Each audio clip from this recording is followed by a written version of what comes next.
this side. Today we will be seeing, what if Deku had dragon Maid? Now before we move ahead with the fic, leave a like and subscribe to the channel for future what-ifs like this. In an apartment complex, in one practical apartment, home to one teenage boy who had a round face framed by a short mess of fluffy dark green hair which sticks up at odd angles around his head, casting noticeably dark shadows onto itself. He also had a set of 4 symmetrical freckles in diamond formations, one on each cheek, but despite these prominent traits, he's often described by others as being plain-looking. He slowly opens his large and somewhat circular eyes which, his irises were the same green color as his hair, as he hears his phone alarm go off. He groans as he tries to reach for it without sitting up. After a few misses, he finally gets it and turns off the alarm, right before he looks over to it to see the time and date, and immediately sighs. He saw what day of the week it was. Monday ... the start of the week and the first day of the school week. Man, I hate Mondays. Cause Bakugo and his lackeys get to school early to beat the hell out of me. The boy mutters as he turns and lays back down, face first, onto his pillow. He thought about skipping school or the day ... or the week but knew his mother would freak out that he was purposely missing school, even though she didn't know he was doing it to avoid getting bullied and beaten up. Again, might as well get up and start the day like every other day. Depressed and bored, plus I really don't think these two would like me not showing.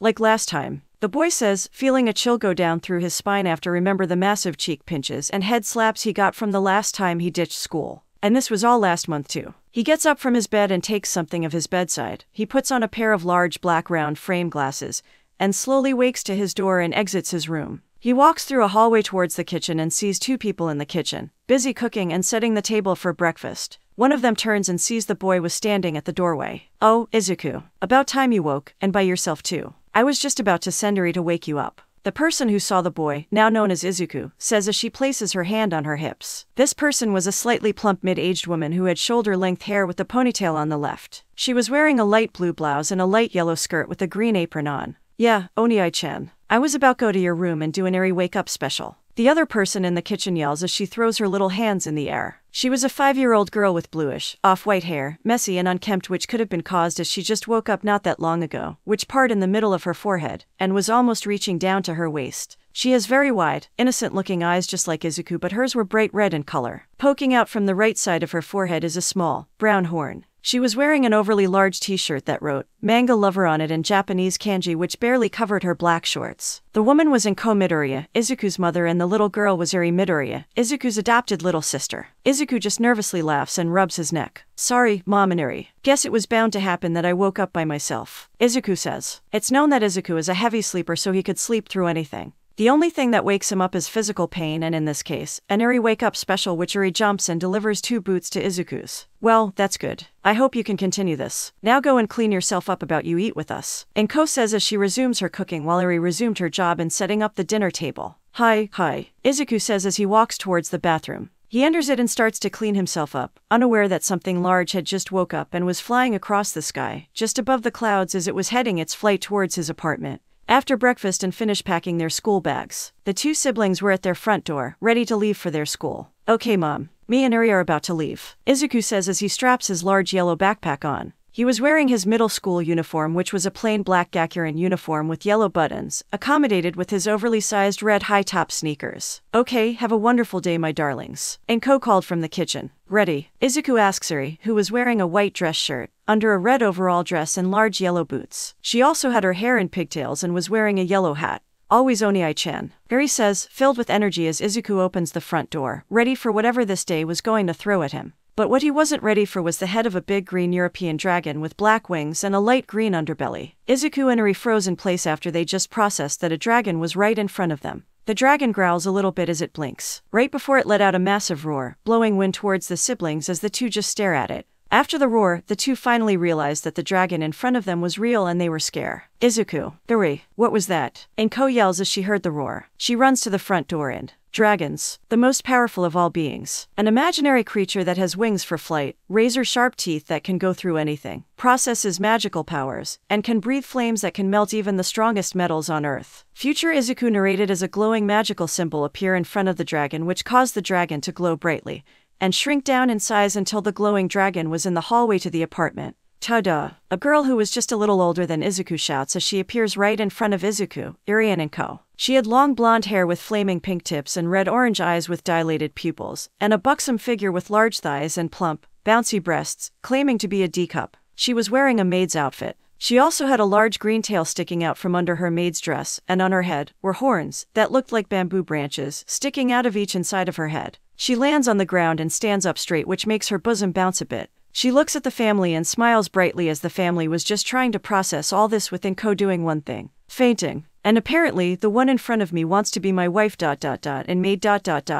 Guess life doesn't suck after all. Oh, and this is the story of how I became a hero and apparently the Dragon King at the same time, and with the harem by my side as well. Pixel proudly presents Izuku's Dragon Maid Academia. Prologue. My new maid is a strong dragon. Izuku and Eri were standing at the front door, not moving once, as their mother was laying on the ground. They were staring at the girl who just a moment ago was a large green dragon. Good morning, Izuku. How has it been so far? The dragon-turned girl asks Izuku, who just looks at her as he tries to understand what was going on, as answers were streaming through his mind until one conclusion had sense in this situation. I'm still dreaming. That's it, Izuku thought. I don't know. I'm still waiting for my sister to wake me up to see. Izuku says, would you allow me into your lovely house? Dragon girl asks as Izuku just raises an eyebrow at her request. Yeah, right, you'll eat me and my family if I do. I'm not that stupid, Izuku thought, not falling for whatever she was playing at. Actually, Izuku was about to deny her entrance when Eri cuts him off. Yes, dragon lady, come on in. Eri yells as she grabs one of the dragon girl's hands and drags her into the apartment. Izuku stood there, with wide eyes as he processes what his sister just did. Dang it, Eri ...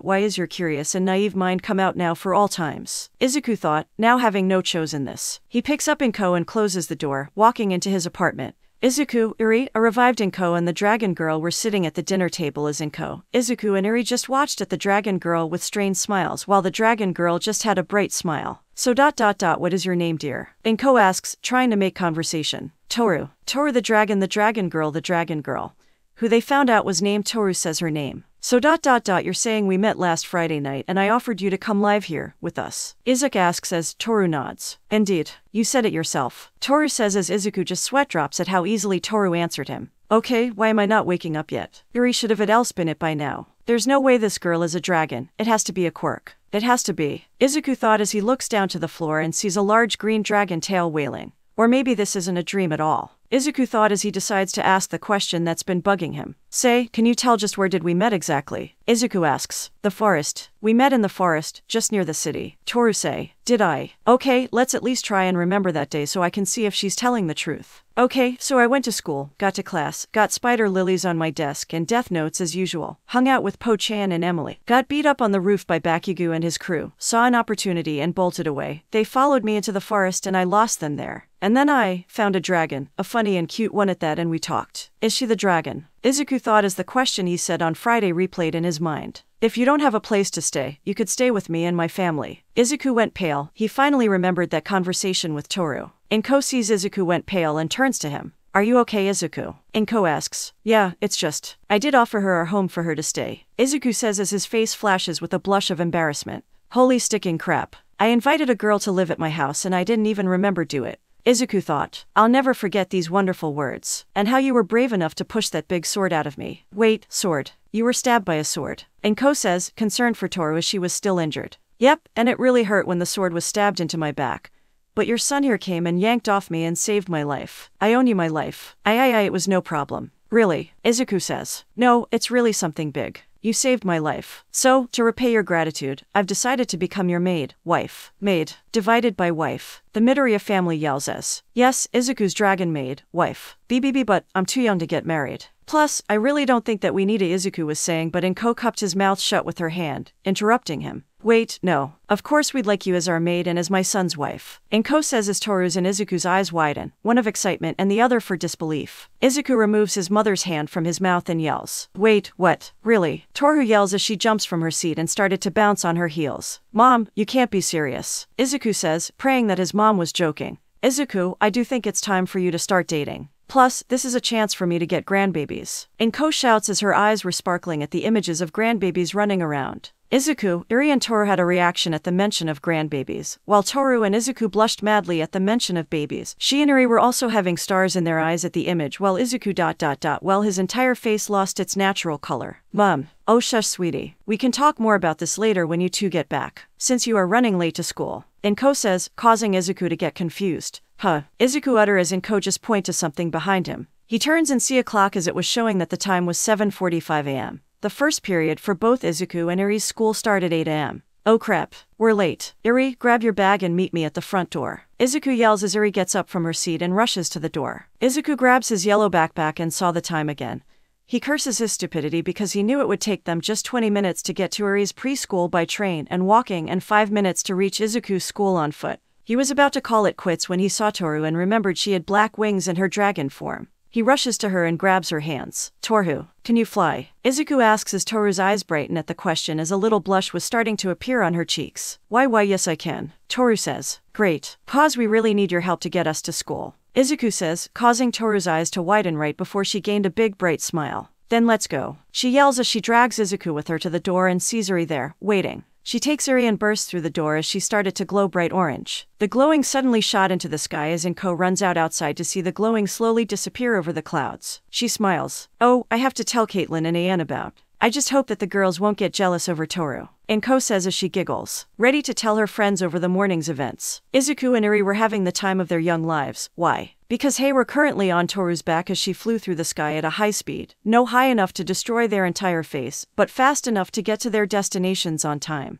Yay, faster Toru, faster. Iri yells, loving the feeling of the wind as they soar. Izuku on the other hand. No, not faster. He was not loving this that much. Sorry, what did you say? I can't hear you too. What are you saying? Toru yells. Izuku looks at her and actually gave a thought on her proposal on the maid gig. I guess she's not that bad. I guess she could live with us. Izuku says. Really Onii-chan? She's going to live with us. Iri yells. Are you serious? Toru yells, clearly she could hear them perfectly. Oh, now you can hear us. Izuku says as Toru turns away, blushing from getting caught. I guess it wouldn't be too bad to have someone else in the house. She could keep mom company. I mean what's the wrong that could possibly happen having a dragon as your maid? Izuku thought as Toru continues to fly. After getting dropped off on a rooftop just a block away from his school by Toru, he began thinking about her and how she could really do as a maid for him and his family. I mean, besides keeping mom company, does she even know how to be a maid? Izuku thought as he thought on how Toru could maid, and an image popped into his head showing a doodle on Toru using her fire to cook a steak, resulting in the house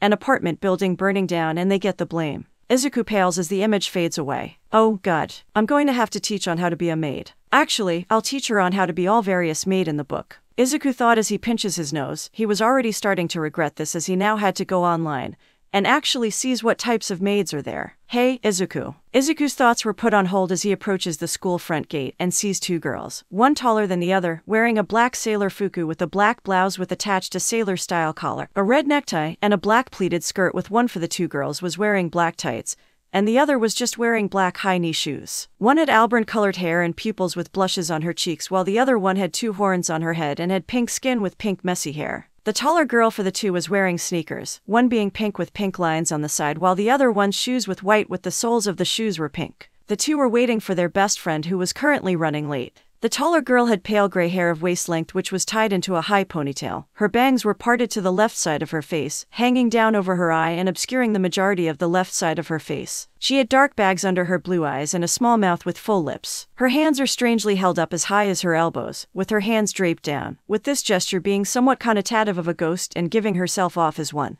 The other girl was a short girl with a round face and a short equine muzzle, her face framed by thick, wavy blonde hair which reaches halfway down her back, some shorter bangs hanging down her forehead. Her eyes were large and round, Prussian blue in color, and she had a pair of tall, lyre-shaped pale tan horns on her head. Her calves were notably rounded, shaped similarly to those of a horse, and instead of feet, she had brown hooves with sliver horseshoes attached to them, and a short horsetail poking out from the end of her tailbone. They were Ryuko Yanagi, childhood best friend of Izuku, and Pony Tsunotori, an American Forgiven exchange student and also second best friend of Izuku. Morning guys, Izuku greets his friends as he approaches them. Good morning Midoriya, Ryuko greet with a calm yet dead tone in her voice. Morning Izuku, how you doing? Pony greets with a cheerful tone. Good, as a Monday morning can get. Izuku says, remembering the early morning events today. That's a surprise, knowing you and how you hate Mondays. Ryuko says. She and Pony knew just how much Izuku despised Mondays, much more than cold katsudon. Yeah, you weren't thinking of ditching school again, aren't ya? Pony asks as she smiles with a menacing purple aura starting to sprout out of her, with Ryuko just looking at Izuku with calm yet cold demeanor as she had the same area sporting out of her. And no, I wouldn't do that. Izuku says as he senses the menacing aura coming off the two. Good, because you know what would have happened if you did right.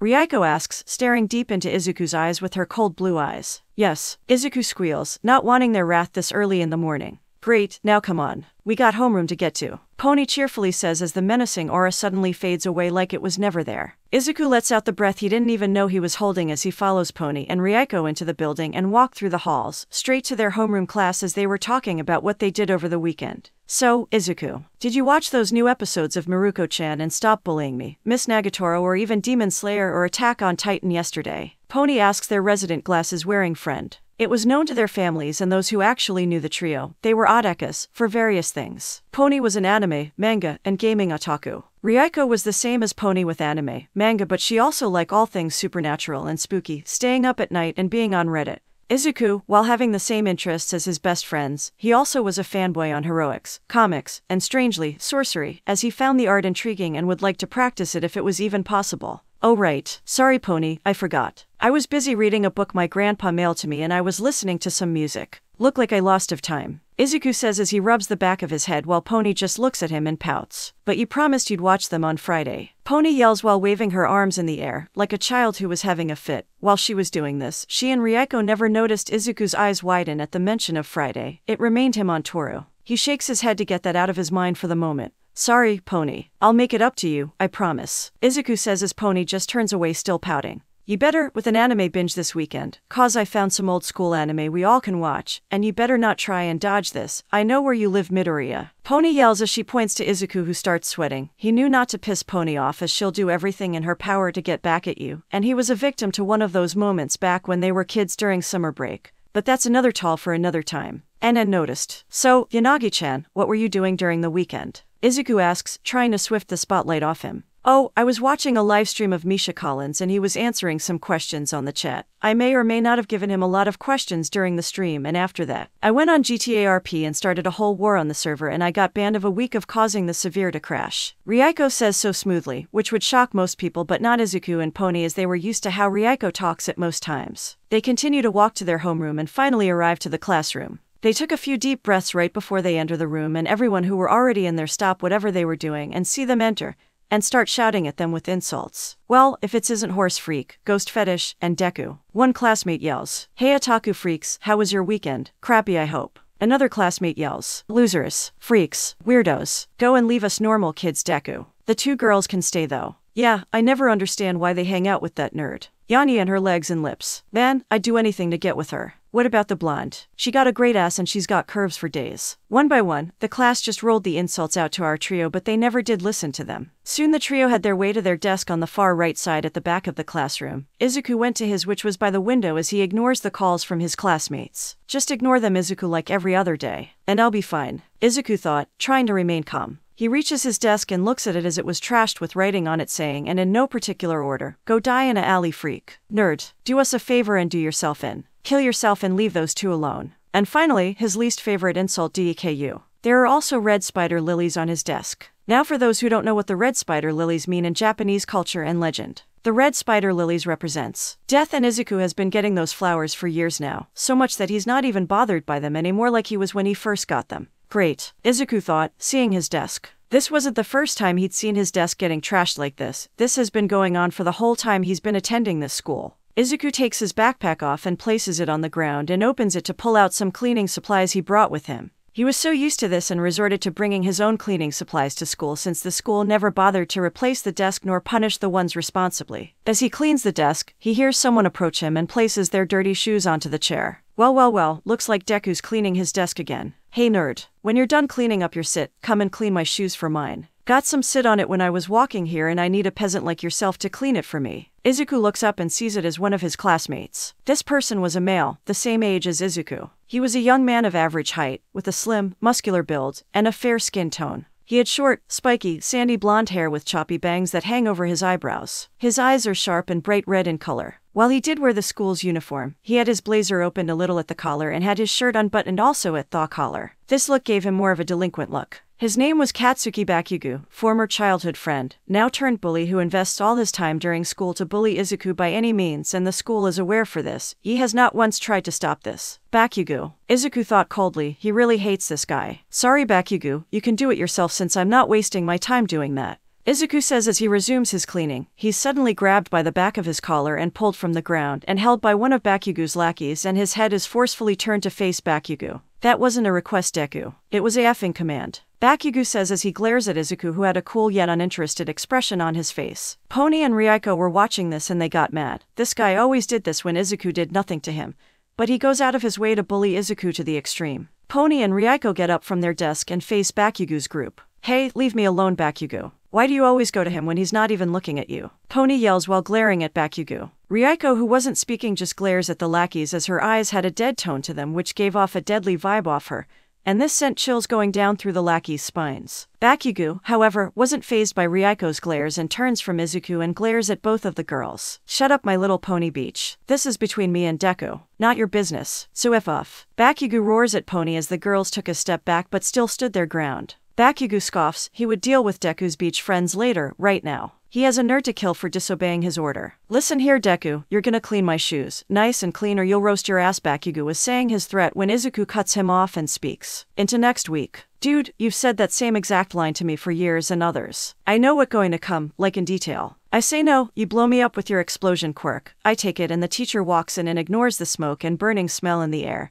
and blames me for it when we all know it wasn't me who set you off. Later during the break, you and your boys jump me and beat the living crap out of me and leave me to nurse my injuries, and after school, you jump me again, and the cycle repeats again tomorrow. I have a question for you though, do you even just tired of doing the same thing every single day here at school? Do you get some sort of high from this? Are you some sort of sadist? Cause if so, you can just go to the red light district downtown and get someone who will let you beat them up. Izuku says as Pony and Ryuko snicker from his comments while trying to stop themselves, while the others in the classroom heard what Izuku said and coughed to discuss their own laughs and snickers. This did make them think about it a bit. Bakugo, on the other hand, was not amused at all over Izuku's comments. He clenches his fists as smoke starts to course off them, showing that his quirk was active. Why, you little. Bakugo growls as he lifts his hand up. His palm glows from the heat it was generating for his attack. He starts to send it down to Izuku. The girls who saw this were about to attack if Bakugo blew Izuku up, regardless if they were several outnumbered and outpowered. Izuku sees the attack coming and was about to take it willingly, since what was the point in fighting Bakugo when he always did this? Just as the attack was about to reach its target, the door opens and the teacher walks in, causing Bakugo to stop his attack, just above Izuku's head as the explosion went off, leaving some of the hair on top singed. Alright students, get to your seats, and Bakugo, leave your classmate alone.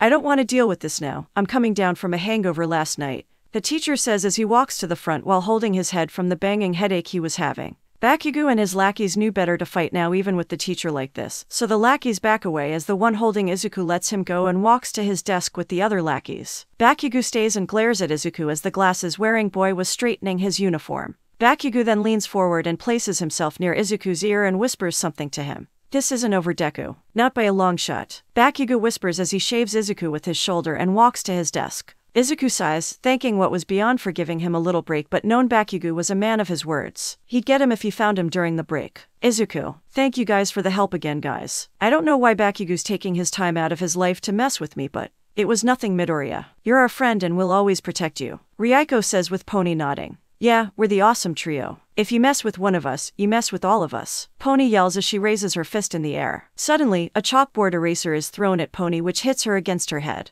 The three turn to see their teacher was up from his chair and was glaring at the three. Stop talking. I'm trying to get over my effing hangover. The teacher shouts at the three right before slumping back to his chair, holding his head from the pain. Sorry, sir. The three say as they take their seats while Pony rubs the comedic bump on her head. Midoriya household, apartment complex, Mustafu, Tokyo, Japan. Date, Tuesday, the 11th of April 22XX. Time, 19:43 p.m. It was now in the evening and at the Midoriya household. We see Izuku, Iri, and Toru in the living room, sitting on the couch as a booklet was on the coffee table. Inko was not there as she has her shift at the local hospital, who was in a green and black t-shirt with an emblem on the front of it. It was a silver shield with two wings in front of the shield, white and blue. He had black shorts on and socks and still had his glasses on. Iri was in a white and pink nightgown and had her hair into a hair bun. Toru was the only one who looked the same, just she was in the morning. Okay, first I want to know, how did you get a maid uniform and why this one? Izuku asks as Toru started thinking on his words and remembers something from the morning. Oh, while on my way here this morning, I saw two girls in maid uniforms handing out flyers to people in the city. Here, I got one that was in the air. Toru says as she goes into her dress's pocket and pulls out a pink flyer. She hands it to Izuku and he reads it. He reads the flyer and sees it was an advert for a place called Maid Cafe Cozy. What is this? Izuku asks while looking at the flyer. It's a flyer to a restaurant in the city. I discovered some real-life maids while on my way here. Toru says as if it was the easiest thing in the world. This however causes Izuku to sweat drop at how native Toru really is. Great ... that means we'll have to start from scratch. Thankfully, I went to the library and printed out info on the different types of maids in the world. Izuku says as he places the flyer onto the table and grabs the booklet. He opens it and lands on the different types of maids and what they do. Okay, first thing, a housemaid usually do things such as cleaning up the house and furniture. So, show me how you would clean the whole living room. Izuku says, pointing at the living room. No problem. Toru says as she turns around and opens her mouth, a fire magic starts to form outside of her mouth and she shoots it to the middle of the living room, which causes a mini explosion and a flash which blinds Izuku and Eri momentarily. Once the flash had faded away, Izuku and Eri opened their eyes to see that the entire room was spotless, so spotless that the furniture was vaporized from Toru's blast, and apparently the blast took out the kitchen too. It shocked Izuku and Eri. What the hell, Toru? Our stuff. Izuku yells while Eri was freaking out. How were they going to explain to their mom why their furniture had disappeared? Oops, my bad. Used too much power into that blast. Give me 1 second. Toru says as she holds her hands out and magic symbols appear from her hands and everything that got vaporized started to magical reappear into the apartment as if it was never destroyed. Wait, you can bring it back. The siblings yell, stunned at this. Yep, that's one of the many things I can do with magic. Toru says as she turns around, finishing her job, and flashes a toothy smile. Izuku sighs and goes to the booklet and flips to the next page. Okay, next, a laundry maid. They wash their boss's clothes. Izuku says the info on the maid. Oh, I can defiantly do that. Toru confidently says. Okay then. Eri, can you bring the dirty clothes basket here for the training? Izuku asks as Eri nods. Yes, Oniai-chan. Eri says as she runs to the laundry room. Moments later, she returns to the living room, carrying the basket filled with their dirty clothes. Here you go, Oniai-chan. Eri says as Izuku pats her head, much to her enjoyment. Thanks, Eri. Now, take out one of my t-shirts and show me how you clean it. Izuku says as Toru nods. Sure thing. Toru says she goes to the basket and grabs one of Izuku's favorite t-shirts, and does something that Izuku and Eri were not prepared for. She throws the clothing item in the air and opens her mouth and ... eats the shirt, much to the siblings' shock. What the heck are you doing? Izuku yells, seeing his shirt getting eaten. Toru holds one finger up as she starts to swirl the t-shirt around her mouth. Ivan Pradais Safia dad envy Rabov stains. Toru says but due to the shirt in her mouth, it was sounded like she had her mouth full. Which in this case, she did. She pulls the shirt out of her mouth but it had her drool on it, much to Izuku and Eri's disgust. No one would want their clothes clean like that. Next, Izuku yells as he turns to the next page while Toru places the t-shirt back into the basket and places it back into the laundry room. Next, parlor maid. They greet people who come to the master's home. Izuku says, easy. Toru says, giving him a thumbs up. Good, cause I order pizza and it should be here any minute. Let's see how you would greet people into our home. Izuku says it was at that moment that the doorbell rang and Toru goes to the door and opens it to see someone was standing in front of their door. Pizza Thoughts Delivery Service. Got your pizza here. The delivery person says they were a very tall girl with pale fair skin, had round black frame glasses similar to Izuku's but she wore blue eyeliner, had long messy black hair which was styled in twin tails, had spiky teeth that had braces on, wearing a red and black jacket and black jeans. Oh, did I forget to mention she has very curvy body. And she was thick and buff. The foolish and inferior human is not welcome in this home, Toru says while having a dark aura around her, scaring the pizza girl in front of her. Hey, Izuku says, as he felt insulted by her words. Oh, you and your family are the exceptions of course, Izuku. Toru happily says while Izuku just sighs. Just forget. Izuku says, he turns to the pizza girl. Sorry about her, she's my family's new maid and it's her first day on the job and I'm trying to teach her how to be a maid. Please don't take what she said seriously. Izuku says while the pizza girl just waves her hands. Nah, it's fine. I've seen and heard worse, trust me. At the place I work, you tend to see a whole lot of weird stuff. That'll be $54.86 plus tip. The pizza girl says as Izuku goes into his pocket and pulls out the cash. Here you go. Izuku says, handing her the cash. Be sure to order from us again and we'll make sure your service is done super well, the pizza girl says as she gives Izuku a slyly look and smiles, showing her brace's spiky teeth. Okay. Bye, Izuku says. See ya. The pizza girl yells as she leaves. Izuku closes the door and thinks about what she said. He shrugs his shoulders and walks back to the living room where Toru and Eri were waiting. Okay, I still failed that one. Izuku says as Toru groans from the fail. Ah, man, I thought I got it. Toru says while Izuku was flipping through the booklet. No, you didn't. Okay, this is the last one, kitchen maid. They cook for their master. Please tell me you do know how to cook right. Izuku asks. Yes, cooking is my specialty. Toru. Okay, then get cooking. Izuku says Toru goes to the kitchen to prepare her dish. 30 minutes later, Izuku and Eri were at the dining table, waiting for Toru to finish her cooking and to present it to Izuku. Here you go. Toru comes out of the kitchen and places her dish down on the table. Izuku looks at the dish and sees it was a large meat dish, but Izuku noticed something was definitely wrong with this meat. What is this? Izuku asks while poking the meat with his fork. Oh, just my own roasted tail, Toru declares as Izuku's eyes wide. You're what? Izuku yells. He looks down and sees her tail was gone. She really did cut her tail off just to cook it. Yep, it's very delicious, try it out, Toru says as she scoots it closer to Izuku, but he pushes back. No way, Izuku says, standing up. Huh, why? Toru asks. There's no way I can eat this. It'd probably kill me if I ate it. Izuku says. Are you sure you don't want to eat it? Maybe you'd prefer it well done instead. Toru asks. That's not the problem, Toru. Izuku says. Then I'm sure you'd really enjoy it. Toru says. I'm not a guy who'd eat dragon meat, Izuku says. Ah, so you're a picky eater, huh, Izuku? Toru says. In some cases, yeah, I am. Izuku says. Don't worry, I'll eat for you, Toru says as she goes to the dish and starts eating it like a beast as she takes big bites from it but only swallows it instead of chewing it. Izuku could only watch in complete disbelief as he watches this carnage while covering Eri's eyes from seeing this. Toru swallows the last of the dish and stood for a little bit right before movement happens under her dress and her tail suddenly reappear and flops onto the floor. It can grow back. Izuku yells in disbelief. Took a bit longer than usual to grow back since I had to remove all the poison, Toru says as Izuku's eyes snap opens ever further when she said. And it was poisonous. It could have actually killed me if I ate it. Izuku shouts. He was this close to death and he wasn't truly aware of it. If you ate it in large quantities, then yes. You would have died in 6 hours or so if you're not healed by me, since only I can heal those who ate meat from me since my blood is poisonous, Toru explains as Izuku don't know rather be scared of her or be thankful to her that she ate it.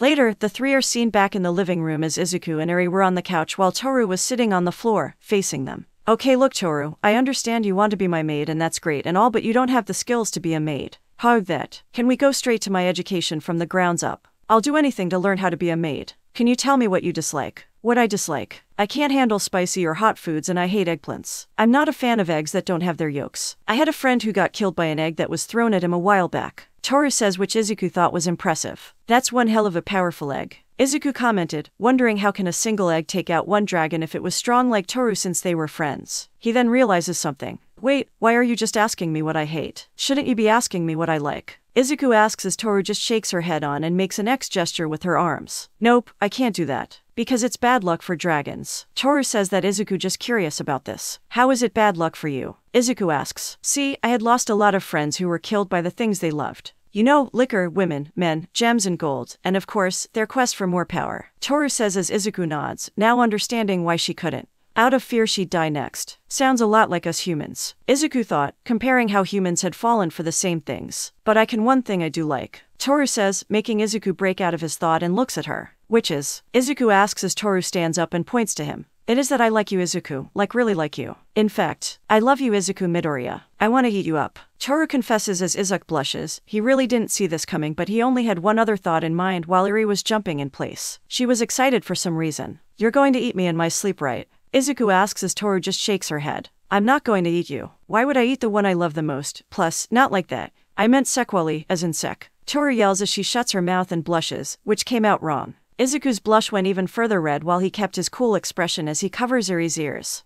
I'm not into dragons. Plus, I'm too young to do that. Mom would kill me if she found out I lost my virginity. Also, don't talk sex stuff in front of her while around Eri. I don't want her to get corrupted too soon, Izuku says. I'm young too and still a virgin too, Toru says. That got Izuku's mind ticking. Wait. How old is she actually? Izuku thought as he bites the bullet and asks Toru. Wait, out of curiosity's sake, how old are you really? Izuku asks as Toru starts thinking about it. Well, I really don't remember what year or era I was born into back home, but I should be 500 years old. But by human standards in terms of dragon life cycle, I'm at least 14 years old since I only just started my puberty, Toru says as Izuku's eye widen at the info. 500 years old. But she's 14 in her human form and has a rack that big and she just started puberty. What do dragons eat at their homeworld? Izuku thought. He shakes his head and sees the clock as the time read 21:52 p.m. It was time of bed. Okay, look Toru, we'll have to continue our lessons tomorrow. Eri and I have to go to bed since we've got school tomorrow, Izuku says. I understand, Toru says, nodding in understanding.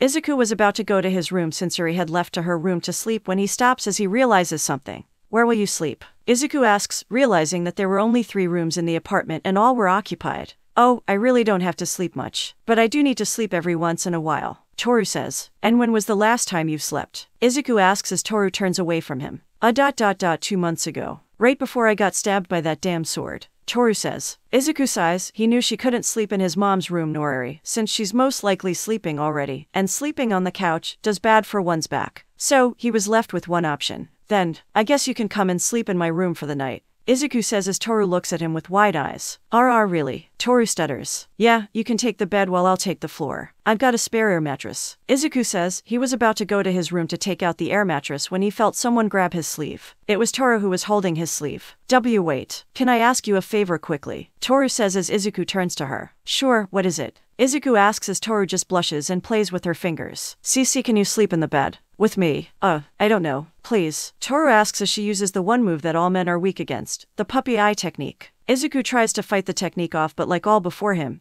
he fails and breaks from it. Izuku sighs and looks at her. Fine. I'll sleep with you, but no funny business. Got it. Izuku says. Got it. Toru says as the two go to Izuku's bedroom and to retreat for the evening. Time skip, Thursday. Aldria Jr. High, Mustafu, Tokyo, Japan. Date, Thursday, the 14th of April 22XX. Time, 7:27 a.m. It was morning in Mustafu and at Aldria Jr. High. It was the same usual morning for them, and in Class 3B, it was the same old. The students were talking to one another on various things, like pro-hero battles that were treading, sports, girl things. The usual teenagers vibe. However, one of them was not feeling it, and that was Izuku Midoriya, who had his face on his desk, mentally exhausted from the past 2 nights teaching Toru on how to be a maid. His friends, Pony and Ryuko, notices his current state, and the two were concerned about him. They look at each other and nod right before turning to Izuku. Hey, Izuku. Pony calls Izuku, who lifts his head up from the desk which had crap on it again. He was so tired, he didn't even bother to clean the desk today. Yes, Izuku says. Are you okay? You've been like this all morning. Is something wrong? Ryuko asks. Yeah,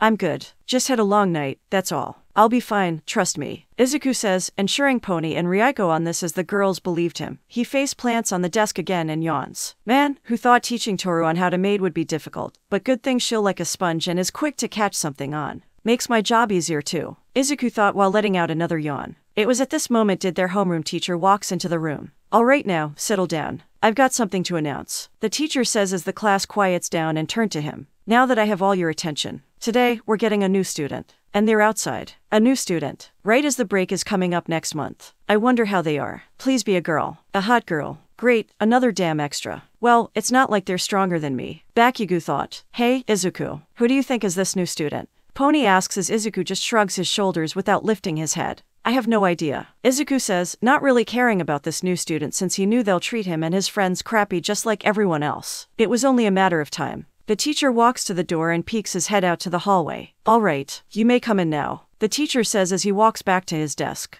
The door opens and the new student walks into the room. Wow, they're pretty. Yes, a hut. Look at her rack, it's huge. Bigger than other girls in the class. Izuku looks up from his desk and sees who was this new student. No. Izuku thought with wide eyes as he sees just who was at front of the class, facing them. It was a teenage girl their age, who had long blonde hair with flaming pink tips as she had her hair styled in a high ponytail, red-orange eyes with dilated pupils, had a buxom figure with large thighs and plump, bouncy breasts, claiming to be a D-cup. She was wearing the Aldera girl's uniform. She also had a large green tail sticking out from under her maid's dress, and on her head were horns that looked like bamboo branches sticking out of each inside of her head. Hi, my name is Toru Midoriya and I'm your classmate. Nice to meet you all, Toru says as she smiles brightly. Her last name had everyone's eyes wide open in shock and all turned from her to Izuku and back to her. What? Silence. Pure and eerily silent. That was the current mood within the homeroom class of Izuku at Aldera Jr. High. Everyone was staring at the new student who turns to be Toru, who somehow got hold of a uniform and was even more enrolled in the school. Some of the students there turned around to the back of the class to see the reaction of Izuku himself. And what was the green fluffy-haired, round frame glasses wearing boy feeling right now? Shocked and purely surprised at this new development.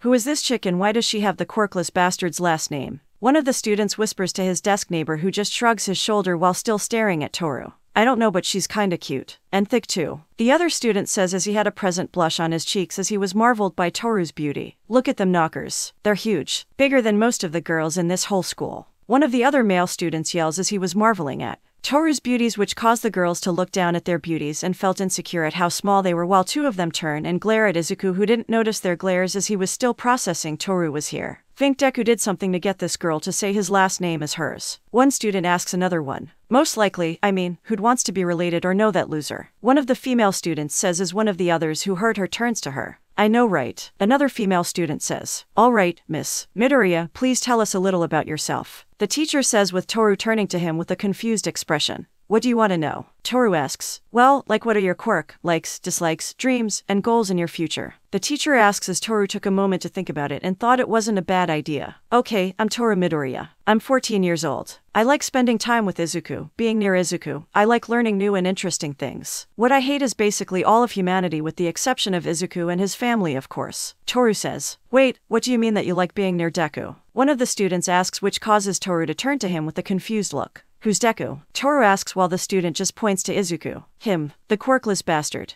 Deku, the student says with Izuku just lowering his head down to his arms. Toru saw the condition his desk was and compared it to the rest, and hearing the name the student called him, she could hear the hatred and disgust in his tone as she narrows her eyes a bit. Oh, yeah, I like being around him since he saved me not too long ago. Toru says as everyone was surprised and shocked at the news of Izuku saving someone when he doesn't have a quirk. Wait, the useless bastard saved you. From what? A female student asks and Toru just gains a dark look on her face. It's none of your business. Toru coldly says, which makes the majority of the students flinch as they weren't expecting that from the new girl, and so did the teacher. And your quirk? What is it and what can you do with it? The teacher asks but Toru turns her dark look to him. None of your damn business. Toru says with an even colder tone than the one she previously used as the classroom's mood dropped in temperature. Oh, okay. Thank you for introducing yourself. You can go and have a seat. There's one free one behind Midoriya. The teacher says, pointing to an empty desk that was behind Izuku. Toru beams and walks over to the desk. While this was happening, everyone turns to Izuku while the boys gave him a dirty look that told him that they were going to kill him later while the girls just stared at Toru in envy. When Toru reached her desk, she sat down and the teacher started the lesson.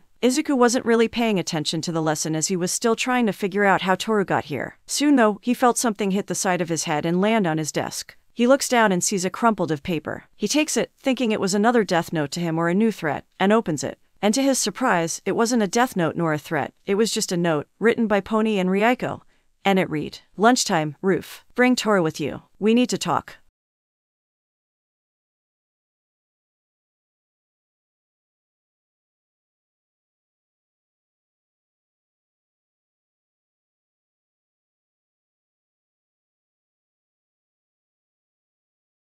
Lunchtime, school rooftop. We find our protagonist and his friends on top of the school's roof, where Izuku and the girls would normally hide from the crap and beatings he'd get if he was at the cafeteria or at the field, but Pony, Ryuko, and Toru were with him this time around, as his best friends were there to ask him a couple of questions. Okay, Izzy, who is this girl and why does she have your last name? Pony asks. Izuku thought about lying to Pony and Ryuko about who Toru was and that come up with a fake story for Toru later at home after school. And don't you try and lie to us, Izuku. We know how to tell you're lying. Ryuko says as Izuku's eyes widen at the realization that they did know when he lies. Crap, I forgot that they can tell when I'm lying. Izuku thought and knew he had no other choice but to tell them the truth about Toru. Just then, said dragon maliciously glares at Pony and Ryuko with her aura leaking from her body. Now just who you two are to Izuku. Toru growls out with her fangs showing while her eyes went dark. Izuku saw this and immediately knew Toru was going to do something bad. Toru, stop, don't attack them. They're my best friends. They're good people. Izuku says, which makes Toru turn to him. Really? Toru asks with Izuku nodding.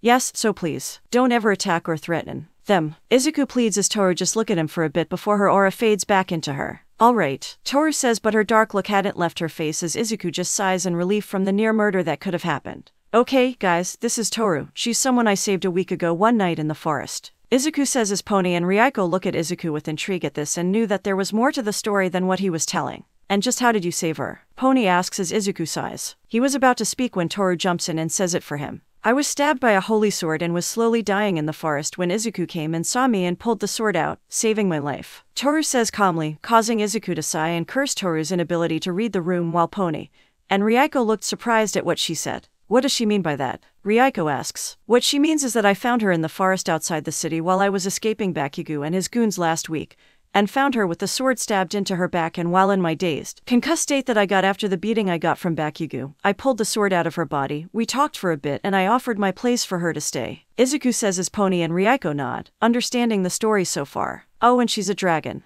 Izuku says, with the two nodding until his words caught up with their minds, causing them to snap on attention and turn to him. Like Ryukyu. Ryuko asks, thinking that Toru was similar to the current number 9 pro hero on the Japan Billboard chart, but Izuku just shaking her head. No. Not exactly like Ryukyu. While Ryukyu can turn into a dragon, Toru here is a real dragon, like the fire-breathing one we heard in fairy tales, and this is just her in her human form. Izuku explains as the girl's eyes widen at the revelation. They turn to Toru, who just smiles from Izuku's description of her. They process this info for a bit. Both the two turn to her with their eyes sparkling in excitement, but Ryako's expression had not changed. That ...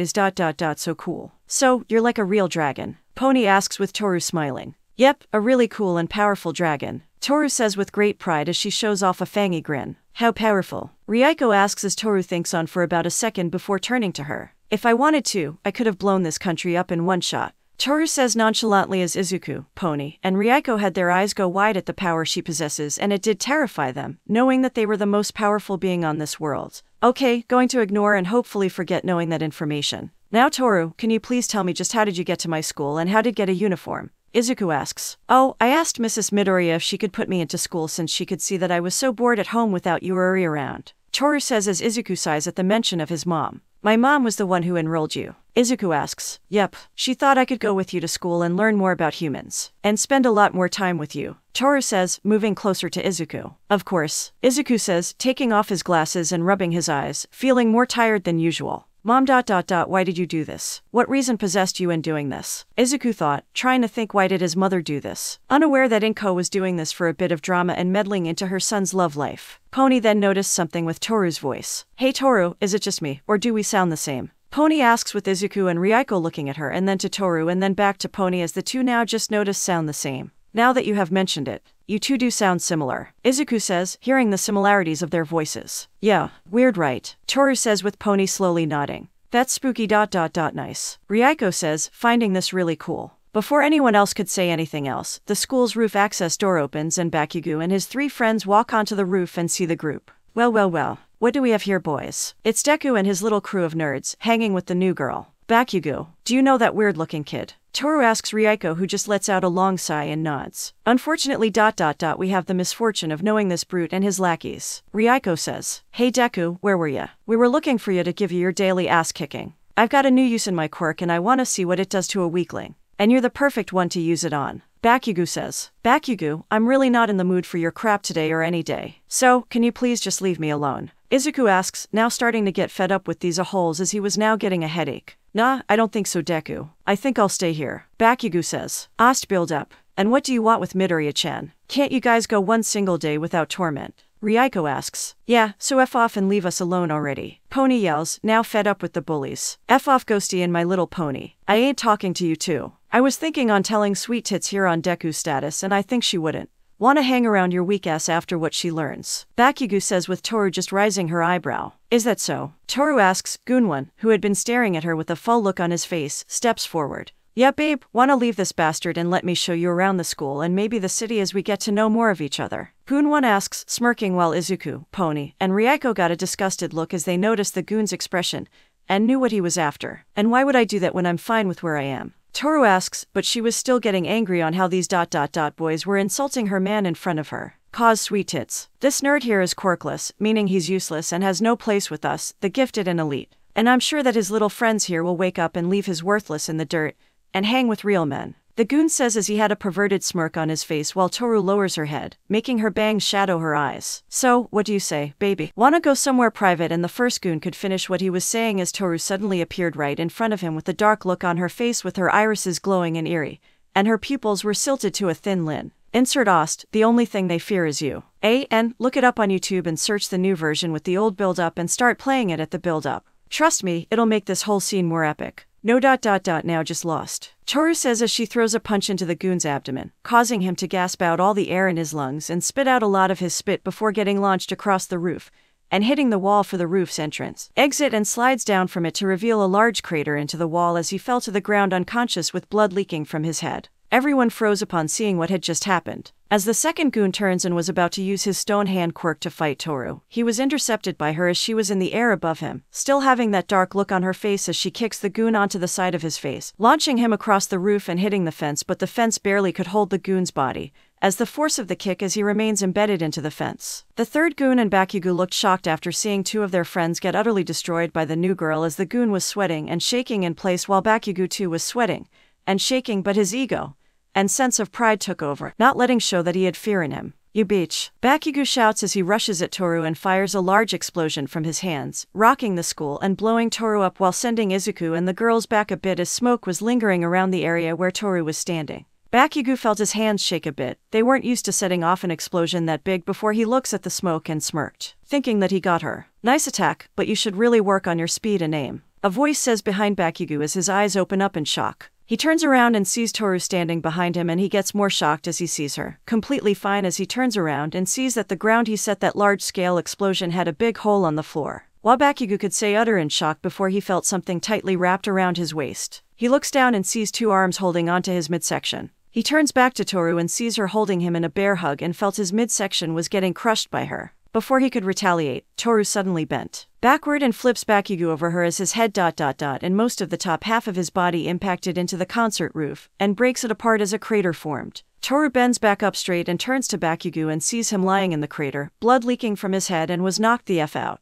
The last goon was standing, alone and utterly terrified after seeing his friends getting destroyed by Toru. He turns to said dragon and sees her slowly advance to him, like a predator creeping up to its prey. He knew he stood no chance with her, seeing that his quirk only let his fingers grow in length, and after seeing Bakugo, the strongest kid on campus, get beaten by her, he was an ant compared to her. Just as Toru reached him, she stares into his eyes and he saw into hers and saw an image dragon looming over him, flashing its fangs to him with fire coursing out from its nose as he did one logical thing here. He fainted in place, causing Toru to look confused at this but shrugged soon after getting over it, knowing she won. Izuku, Ryuko, and Pony had their mouths wide open and their jaws onto the ground after seeing the sheer one-sided brawl that happened just moments as Toru bends back up straight and fixes her hair as she looks at the bodies around the now damaged roof. And asked, at 2:51. Geez, these guys weren't worth getting all riled up over, Toru says before turning to Izuku and Ko, and seeing their shocked expression. What? Toru asks them with a raised eyebrow. Toru ... Just how much power did you just use in fighting Bakugo and his lackeys? Izuku asks, gaining Toru's attention.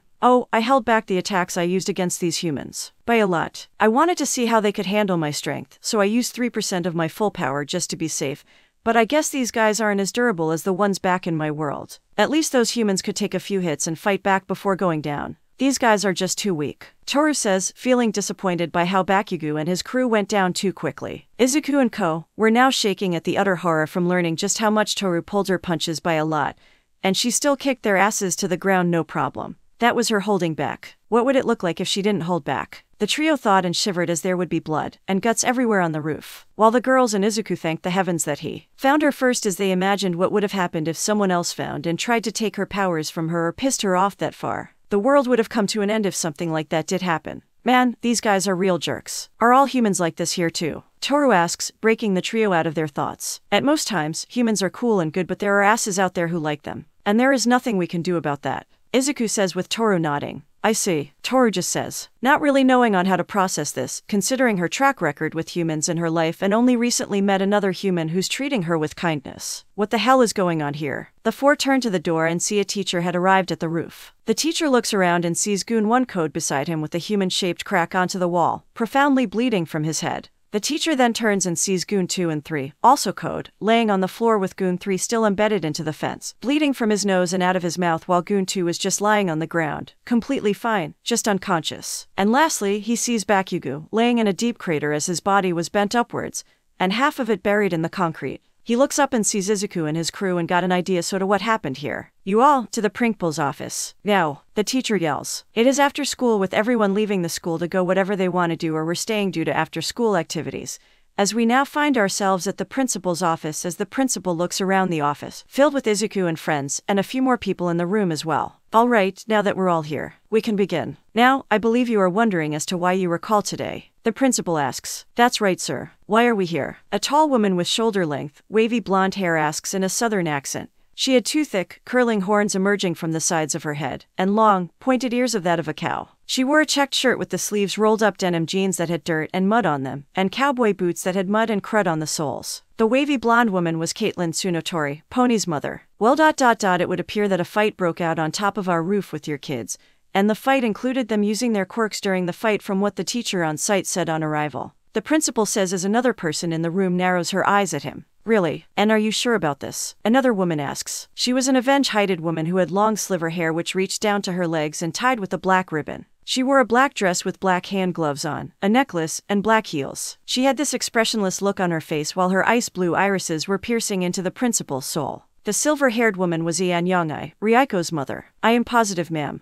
Although the 4 boys here are currently in the hospital, receiving treatment for their injuries while one currently going through a traumatic breakdown from whatever happened up there. The teacher stated that Miss Midoriya and her friends were the only ones standing while the boys were all scattered around the roof, most having injuries with only one being completely fine but was unconscious, and that the roof had damages on it. A human-shaped hole onto the door. Access, human-shaped embedding onto the fencing around the edge of the roof, and a hole that had smog around the hole with some smoke lingering from the hole, indicating that quirks were used in the fight. The principal says as the mothers turned to the kids and could see that there was more into this story than what the man sitting in front of them was spitting. And you assume that our kids were the ones who beat the boys up. Inko asks, she was also there as Iri was outside the office, reading a kiddie's book. That is right. The principal nods. Okay, that tells her. Just how could our girls and little Izuku do that then? Ian asks, finding this far-fetched. Correct. Do tell us, please. Caitlin asks, crossing her arms onto her as the principal swallowed the lump in his throat, feeling uneasy at the glances he was receiving from the mothers. The reports from the damage stated that the fight involved the use of quirks. Given how deep the crack made from a hit that carried large power into it, the same can be said for the fencing and its damages. The hole in the roof was created from a fire-based attack or from an explosion as the smoke was coursing off the hole. And finally, a crater was made from an attack as Katsuki Bakugo was found in it, unconscious and bleeding from his head and nose. The principal says, finishing his report. The 3 mothers look at him and knew that something in the report was not right. They turn to each other and nod and Caitlin and turn to their daughters. Girls, show the principal your quirks, both mothers command with Ryuko and Pony getting surprised at this. They turn to each other and shrug their shoulders before turning to the principal. Ryuko holds her hands out and the items on the principal's desk started to float off it and start flying across the room, with Ryuko directing them with her hands. As you can see, my quirk only allows me to telekinetically lift objects near me. Unfortunately, I have a limit where I can only lift objects that are at the weight of an Avenge-weighted school bag. If I go too far past my limit, I'll start to have migraines and my nose would bleed from the pressure. Ryuko says as she directs the objects back to the desk and places them back onto it, but not in their original places. Then, the horns on Pony's head shoot off her head and flew across the room straight to the principal, who had to duck when the horns were about to hit him on his head, and the horns hit the wall beside him, sticking into it. As he lifted his head from his hiding spot, he saw a new set of horns almost immediately grow in place of the old ones on Pony's head. I can shoot the horns on my head like a cannon, but that's all I can do. Just aim my head and fire 'em, plus I can only shoot 4 out at a time before I'll start to feel lightheaded. Pony says while going over to the horns in the wall to pull them out. And let's not forget that little Izu ain't even got a quirk. So, unless he suddenly got one in the fight and charged in like raging bull like ones at the rodeo in Dallas, you could see that he and the girls couldn't have done that to boys. No offense, Izu. Caitlin says before turning to Izuku and patting his shoulder. None taken, Aunt Caitlin. I see. The principal says, now cursing himself. With the evidence was now not on his favor, but he felt that he could save this by turning to the one person that wasn't questioned yet, Toru. All right, Ms. Midoriya, since you were the one who fought against the boys, can you tell how you did it and if you used your quirk in the fight? The principal asks Toru, who just looks at him. Oh, yeah, I didn't use my quirk at all. All I did to these guys was self-defense. They came to us, trying to cause us trouble. I felt that me and the others were in danger and I took action in protecting myself and the others. Besides, that kid with the explosion power, he was the one who blew a hole in the roof. So, you can't do something into us that big since we never used a quirk in that fight at all or even had one in the first place. Toru explains with the principal nodding but felt mad he couldn't do a thing against Izuku. I see. The principal says before sighing. Well, I'll go over with the boys, get their side to the story and we'll see as to where we will go from there. The principal says. The mothers just look dissatisfied by this but they nod, nevertheless. They and the teens walk out of the office and see Iri, still reading her book. Hearing the door open, Iri looks at them walk out. As soon as she sees Pony and Ryuko exit the room, Iri shoots out her seat and rushes towards them. Pony ni, Rainy, I missed you. Iri yells as she jumps to them as they catch her and gives the 2 teen girls a big hug, which the girls smile to. Hi, Iri. Hello, Iri. The 2 girls greet the little girl as they set her down and all start walking out of the building. While walking out, the mothers were discussing something. How much y'all wanna bet that fat pig ain't gonna do a damn thing to boys? Caitlin says. Well, I'm not a betting woman, but if I was, I'd bet a large sum of money and say that he won't do what he says. Ayan says with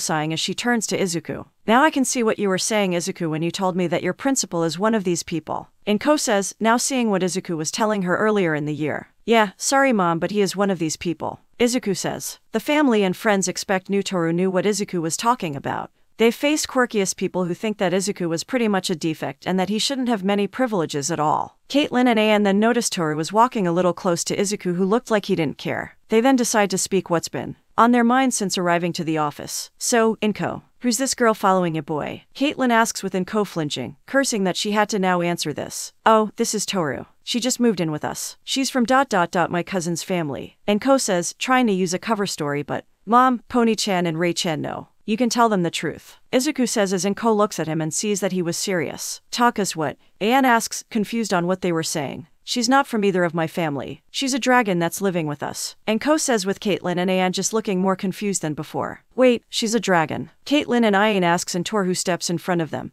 with a smile on her face. Yep, a pride dragon. Toru says as her tail appears under her skirt and falls to the ground. Like that pro hero, Ryuko. Anne asks as all of them just shake their heads. No mom, she's a really dragon, the mythical one. Ryuko says. Well hot damn. No, that ain't something you heard and see every day. How'd you find her? Caitlin asks. Inko and Izuku were about to ask. Oh, it was Onii-chan who found her. He saved her and let her stay with us. So, he's her hero. Like me. Eri explains as Caitlin and Aeon look surprised to hear this. They turn to Izuku, who was slightly blushing from the praise Eri was giving him. Izu, Aeon says. Day. I found her in the forest while I was trying to run from Bakugo and his goons from beating me up even further, and I found her lying there and I helped her out. I was out of it since I had a concussion and really didn't know what I was saying until she came to our apartment a few days ago. Izuku explains as the mothers hear how he met Toru and why he ran there in the first place, making them sigh upon hearing Bakugo in his story. That boy, he really is his mom's son. But much worse. Inko sighs, knowing just where Bakugo's attitude came from, and it looked like she'd have to call his mother again in hopes in stopping this. Well then, nice to meet you, Toru the dragon. I'm Caitlin, this little pony's mama. Caitlin greets while grabbing Pony and holding her by her head. Mama, Pony shouts, feeling embarrassed by her mom's actions. Oh hush now, pumpkin, Caitlin says. Anne turns to Toru and bows to her. Greeting Dragon-sen. I am Ianyongai, mother to Ryuko. Anne politely greets. It's nice to meet you too. Toru bows back to them before turning back to the others and walks with them.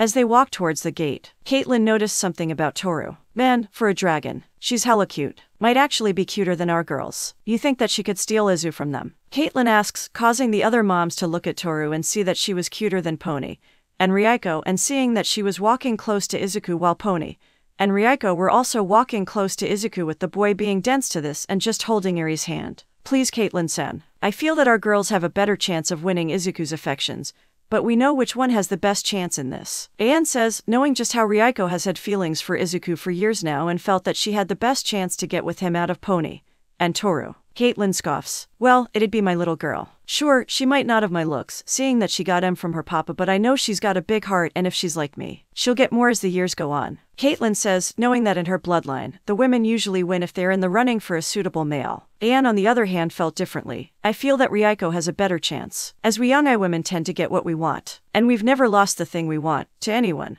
Anne says, glaring at Caitlin with her irises glowing promotionally with Caitlin returning the glare. Inko, having enough of their antics, uses her quirk to pull their ears, causing them to stop their glaring fight. Ladies, please. We can go and meddle with our children's love lives later. Right now, let's go and get something to eat. Inko says as the two other women rub their ears from the pain of having their telepathically pulled, with them all walking onto a place where they could get dinner, seeing that Caitlin and Pony live outside the city, and it takes them long to get home. This was the beginning of something sweet. Well for Izuku, as he now had no idea that he was the target of 3 girls, and with 3 mothers now about to meddle with their love lives. Well, I think that the school is about to learn not to mess with Izuku, or you've got a dragon on your ass. Thanks for the food. The story continues once more as it starts where we last left off, with our nerdy, glasses-wearing cinnamon roll and his family and friends at a restaurant that wasn't quirkus to the quirkless, or those less fortunate. They had ordered their meals, with the adults having various meals like Buta no Shageaki for Anne, Kushikatsu for Inko, and simple miso soup for Caitlin. For the children, Izuku ordered katsudon, Ryuko ordered omuresu, Pony ordered ramen, and Eri ordered onigiri. Toru really didn't order anything for some reason. Caitlin finished her food first out of everyone as she was now taking a swig from her large beer. Damn, that sure hits the spot, Caitlin yells, having a present blush on her cheeks. Anne just shakes her head at how rowdy the American was getting.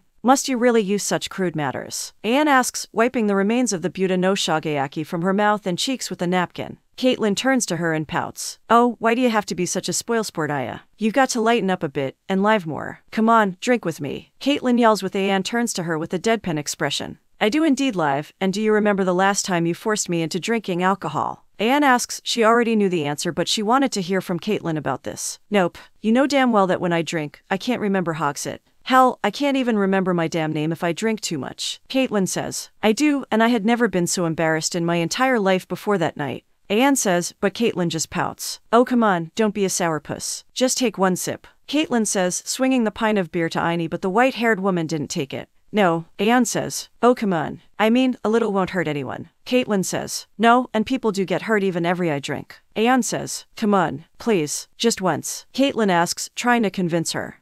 Inko was quiet during all this. She was there the night Caitlin forced Anne to drink when they had a girls' night out. And let's just say, telepathic powers and whiskey do not mix well as things. Including cars, buildings, signs, clothes tend to not make it out of that in one piece. Both she, Anne, and another woman who was there with them swore that they'll never let her get drunk again. Let's just hope that Ryuko-chan isn't the same. Otherwise, I wish you luck, Izuku. Inko thought. Alright. Sheesh. Caitlin mutters, taking a sip from her drink. She turns to Izuku and Toru and sees the dragon just sitting there, next to him as he ate his. Okay Inko, you got to tell me. How did little Izu find himself in a situation where he saved a dragon's life? Caitlin asks. Inko blinks. Inko was about to say something but stopped when she realized that she doesn't know how the two really met. You know, I don't even know Izuku really met Toru. I never got a chance to ask. Inko says. She turns to Izuku, who was drinking some juice. Sweetie, could you tell us just how you really ran into Toru since we're all here? She asks. Izuku slightly choked on his beverage but got over it and turns to the others and saw they were looking at him. I don't know guys. It's kind of embarrassing to say. Izuku says, blushing for some reason. Oh, come on little green. It can't be that bad. Caitlin says, triply swaying around. I don't know. Izuku says. Yeah, Izzy. You've got to tell us how you two met. Pony says. I am interested in the origin of Toru. Ryuko says, showing a little amount of emotion. I so well am interested in hearing this. It's not every day you hear someone tell the story of how they've met a real dragon. Ayan says. Please Onii-chan, tell us the story. Uri begs, wanting to hear this. Izuku was still unconvinced about telling the story since it was embarrassing. Then, he feels someone pull on his. You can tell them the heroic story of how you saved me, Izu. Toru says in a flirty way, batting her eyes at Izuku, causing him to blush. Pony and Ryuko saw this and their eyes started to twitch as forks began to float off the table while the section of the table Pony was grabbing onto started to crack. Fine. I'll tell the story the best I can. Izuku says. He takes off his glasses and places them on the table. And I'll fill in on things he misses since he was out of it that day. Toru says, moving next to Izuku, much to Ryuko and Pony's displeasure. Izuku takes a deep breath before he faces everyone. Okay, so I was running away from Bakugo and his goons after they beat the CR, Izuku was saying. But stops and sees his mom gave him a smile. One that promised terror if he swore. Crud out of me and I fled to the forest that's outside of the city to hide there. Izuku says, and the story begins. Flashback, 1 week ago. Location, Musutafu Nature Reserve, Musutafu, Shizuoka Prefecture, Japan. Time, 17:25 p.m. Was the afternoon and the sun was beginning to set, and in the forest was Izuku, hiding behind a tree while panting and shaking in fear. He was injured a bit, sporting bruises and burn marks on his face while his uniform was roughed up in some areas. He looks around for any sign of Bakugo and his goons, but much to his relief, they were nowhere in sight. Okay, I lost them. Good, Izuku thought, letting a sigh of relief out. He stands and started dusting himself from the dirt and some ash from some of the areas where Bakugo had used his quirk on him until he started to feel dizzy, nausea, and a headache began to form in his mind. He thought over these and realized one thing that possibly had caused this. Ah great, I got a concussion. Guess the last hit from Bakugo musty has done it in on my brain. Izuku thought. He knew it wasn't a good idea to stay in the forest while having a concussion. He had to leave so he could get medical attention. I got to get out of here, he thought, and with that thought in mind, he started to leave the forest, but he soon found that to be a challenge. Due to the concussion giving him a lack of coordination, he was walking around in circles and could barely walk in a straight line for too long. He wanders a bit more as he comes into a clearing in the middle of the forest. He wobbles a bit before he hits something and falls onto the ground. Oh, what hit me? Izuku asks, rubbing his butt. He stands up and was about to turn away. Human. When he hears someone speak with a deep growl. Huh. He looks around for anyone that could be there with him but saw no one. Blamed his concussion for tricking him. He was about to leave when, out of what hole did thou crawl? He hears the same deep growl again, this time, clearer. He turns around and came face to face with a green, European dragon with black wings and horns that looked like bamboo tree branches. And no way. Izuku stutters, his eyes widening at what he was seeing. He couldn't believe it. He couldn't believe that. You've got a Drago quirk. Just like the dragon hero Ryuko. Izuku shouts, excitedly running up to the dragon and looking at it, analyzing it. What? The dragon was very confused at what Izuku was doing as it had a large sweat drop running down the side of its head. You have scales. Are they fire resistant? And your wings? The dragon's sweat drop grew by the minute as it listens to Izuku muttering and could barely even understand him. Having had enough of this, the dragon takes in a deep breath and blows steam out of its nose, hitting Izuku and making him fall on his butt. And the fall caused him to break out of his muttering storm. Ouch! Izuku hisses, feeling the pain as he rubs his butt. He takes off his glasses and wipes the steam off while looking at the dragon. Why did you do that? He asks as the dragon huffs out smoke. Thou was rambling and was annoying me with thou questions. The dragon says. Izuku pouts as he puts his glasses back on. Oh come on, my questions aren't all that bad. Izuku yells, his dizziness was getting worse, and he couldn't tell where he was now. He looks at the dragon and spots something on it ... more like stabbing into it. It was a large longsword, stabbing into the dragon's back. Hey, what's that? Izuku asks, pointing to the sword. The dragon knew what he was pointing to and huffs at him. That mortal is a sword based by a god. It is killing me as it is destroying my magical reserves, and soon, I will die. And to think that the thing I will see is a pathetic human. The dragon says. Want me to pull it out? Izuku asks, surprising the dragon. It looks at him. What? The dragon says. Izuku takes off his backpack and moves to the left side of the dragon, and starts climbing it. Wait, no. If a mere mortal were to touch the blade of God, their mind shall be torn. The dragon yells, trying to make Izuku not touch the sword, but he doesn't listen. He got onto its back and was by the sword as he looks at it up and down. Well, I don't know anything about God and all that, but if he does exist, Izuku says before grabbing the blade of the sword, then he shouldn't have stabbed you at all. He yells as he starts to pull the sword up. It moves slowly, much to the dragon's shock as she starts to panic. No. The dragon yells, terrified of what was about to happen when he pulled the sword. It closes its eyes and waits for the backlash when it feels the pain go away and hears a loud thud on the ground. It opens eyes and they widen upon seeing the sword was laying on the ground next to it with its blood on the blade. There, that should be better, Izuku says, beaming as he hops off the dragon's back and walks back to his bag. While he does so, the dragon was looking at him in shock at what he had done. How was he able to remove the blade of God without his mind being torn apart? That should not be possible. The dragon thought, trying to think of a possible reason for how this mere human was able to pull out a sword meant for a god and meant to kill her. Hey, are you listening to me? The dragon was brought out of its thought when it hears Izuku yelling at it. It looks down and sees him looking at her with an annoyed expression with his bag open in front of him. Apologizes. I was thinking of something. The dragon says. Izuku snots. I know that this is my concussion taking over my mind and making me see things, but I've got to ask. Why were you a big jerk to me? Izuku asks, digging into his bag. Apologizes. You've saved me regardless and I much appreciate it. The dragon says. Izuku just waves its apology off. So, what happened to you that you got stabbed by that sword? Izuku asks, pointing to the large blade. I was engaged in a vicious battle with the kingdom. The humans, they were trying everything within their power to defeat me, but their efforts were fruitless as I was taking down their forces. I was about to be victorious when I was blindsided by the gods and I barely escaped to this world for survival. The sword was enchanted and I could not remove myself as it burns me with every touch. The dragon says, mentality cursing the god that made the sword and the god that stabbed it with it.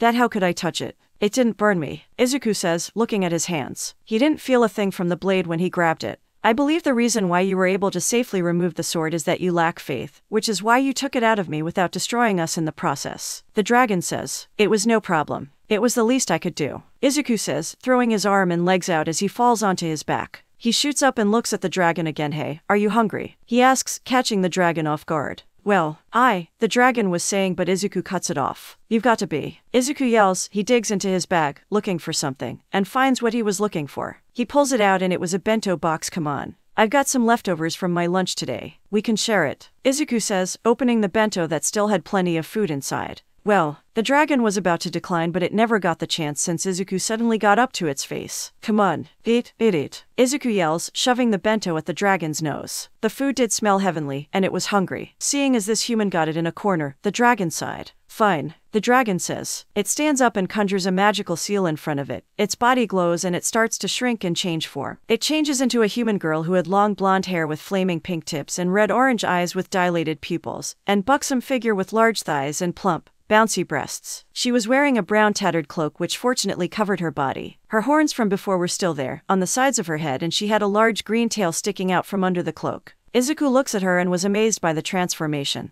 thinking it could be a transformation quirk like Ryuko's, but he does blush, seeing that she was under the cloak. So you're a lady dragon then? Izuku asks. The dragon nods and sits down in front of him. He sets the bento down and lets the dragon take a piece of food from it. Yes, I'm female. To be honest, I distaste using this spell. Just being as a human makes me sick. But, if the situation requires it, Then I have no other choice. The dragon girl says as she starts eating the piece of food and found it to be delicious. Alright, let's eat, just as boy and girl who met eating together. Izuku yells, taking a bite of his food as the girl looks at him. Wait, you're a boy. The girl asks, causing Izuku to freeze and lose color before he looks at the dragon girl with, hey, of course, I'm a boy. What did you think I was a girl? Just because you're a girl won't stop me from punching you in the tit. Izuku yells, and the scene moves from them to the sunset sky as birds were flying by. And thanks to his concussion and with its confusion and deliriousness he was currently experiencing, say, can I Koopa feel? Izuku asks before. Boing. Time, 19:30 p.m. 2 hours later. The sun had gone down a while ago and the sky was filling the sky. In the forest, the creatures who lived in it were getting ready to sleep or ready for their night when two people were laughing their hearts off in a clearing. Izuku and the dragon girl were having a blast as they were talking about the worst experiences in their lives. Izuku took off his jacket and shirt and only had a red t-shirt on. So, you got into a fight with another dragon just because they took your lunch? Izuku asks, chuckling while the dragon girl was downing some of his juice before taking the bottle away from her mouth and turning to him. Yeah, and that really ticked me off. Do you know how long it takes for a dragon of my caliber to find a whole farm with the freshest cows on it and no human in sight? I was mad for a week after that as well. The dragon girl yells, shooting fire out of her mouth as she does so. Oh man, I can so relate to that. I'm quirkless and I got people who hate me due to me being different from them. Just because I don't have a quirk doesn't make me less of a human than the rest of you. I mean, come on. I'm not a freaking animal, am I? Izuku yells. Oh, let me burn this place for you. You can start anew somewhere else. The dragon girl offers, her eyes glowing dangerously while she smirks. Izuku just laughs and shakes his head. Thanks for the offer, but I have my friends and family here still who have helped me survive this horrible place. Izuku says. The dragon girl stands up and throws her arms out. Oh, I wish support like that. I've got friends and all, but there is this one dragon I can't stand. She just irritates me. The dragon girl yells. Izuku looks at her and snaps his fingers at her. Don't we all, sister? Since I've got a piece of blonde poop that won't leave me alone. I'm thinking that he's got to be gay since he's never once left me alone of a single day at school those last 10 years. Izuku says. The two laugh as they held one another by their shoulders and sway when the girl stops and looks up and burp. Let's add a burp with a spark of fire going along with it. She looks back to Izuku and the two lose it. The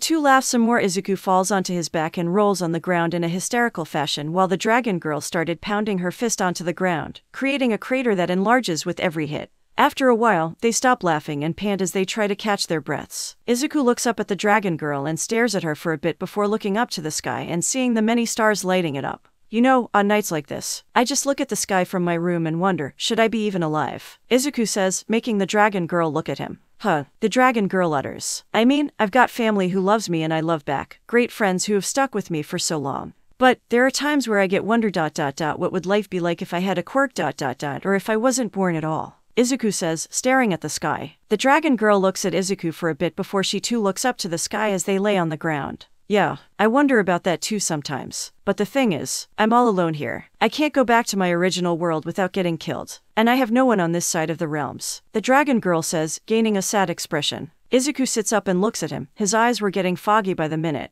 Do you have a place you can stay? Izuku asks. The girl just shakes her head. No, I do not have a place to stay. But to be fair, I have been alone from the start. The dragon girl says, tears beginning to form at the corners of her eyes. Izuku looks at her for a bit more as he thinks of something that could help her and unintentionally, him in the long run. He makes his decision and turns back to the girl and asks the question that forever changed his fate and life. If you don't have a place to stay, you could stay with me and my family. Izuku asks. The dragon girl's eyes widen as she shoots up from the ground and looks at him. Really? The dragon girl asks. Izuku just nods. Yeah, you did say that you don't have a place to stay in this world. And you seem that you're alright ... or a girl who's got a dragon quirk at least. Izuku says but whispers the last part to himself. He looks at the girl again. So, I'll ask again. Do you want to live with me and my family? He asks again. The dragon girl just looks at Izuku with her eyes watering and her lips started to tremble. Why yes I do. The dragon girl shouts as she jumps toward and hugged Izuku, shocking him. He then starts hearing her sobbing. He looks down and sees she was crying on his. Thank you. Thank you. The dragon girl sobs out, continuing to cry. Izuku smiles and pats her back. He was starting to feel really lightheaded and all, but he was fighting it just a bit longer to comfort the girl. After a bit, she lets go and wipes her remaining tears away. Sorry for making you wet from my tears. The dragon girl apologizes but Izuku just waves it off. It's ... and no worry. Izuku says. His vision started to turn black. What is your name? The dragon girl asks her savior, wanting to know his name. I'm Izuku Midoriya. Izuku says. My name is hard to say in my native language, but the closest translation in your language is Toru. The dragon girl, now known as Toru, says. Izuku smiles at her. Nice to meet you, Toru. Izuku could only say before galling face first onto the ground, startling Toru.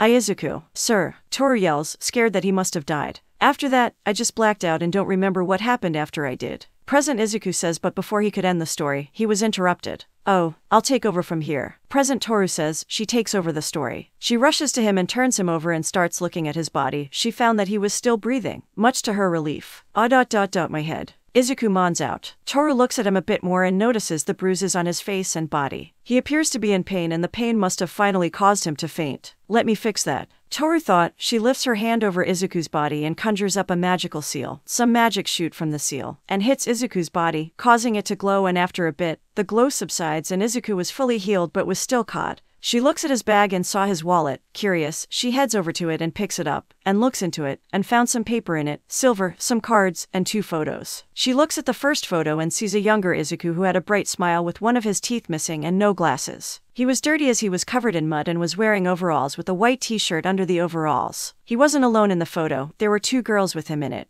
One of them had long but messy silver hair. She was wearing the same type of overalls Izuku was wearing, but she had gloves on and boots. She had a soft smile on her face. The other girl had thick, wavy blonde hair, styled in pigtails. She was the only one that didn't wear the same overalls as Izuku and the other girl. She instead wore a white t-shirt that had a yellow horseshoe print on it and blue jean short, and she was barefoot. Well, but she didn't have normal feet. She had hooves, but she was also dirty and was holding a large hog on the ground as she smiles to the camera with the others. Toru looks at the other photo and sees something which she assumed was lodging due to how many were there. She sees Izuku in the picture, who looked to the same age as he was now, standing next to a woman that resembled him with long green hair tied in a bun ponytail as she smiles. And next to Izuku was a little girl with long white hair and a small horn on the right side of her head, brightly smiling as well. He looks back to the lounging and assumed that was where he lives. She picks up the now empty bento and juice bottle and heads over to the open backpack and puts them into the bag, along with the wallet, and closes it. She picks the bag up and straps it onto her back before turning around and heading over to Izuku and gently picking him up and his uniform. She holds him in a bridal style and she jumps into the sky.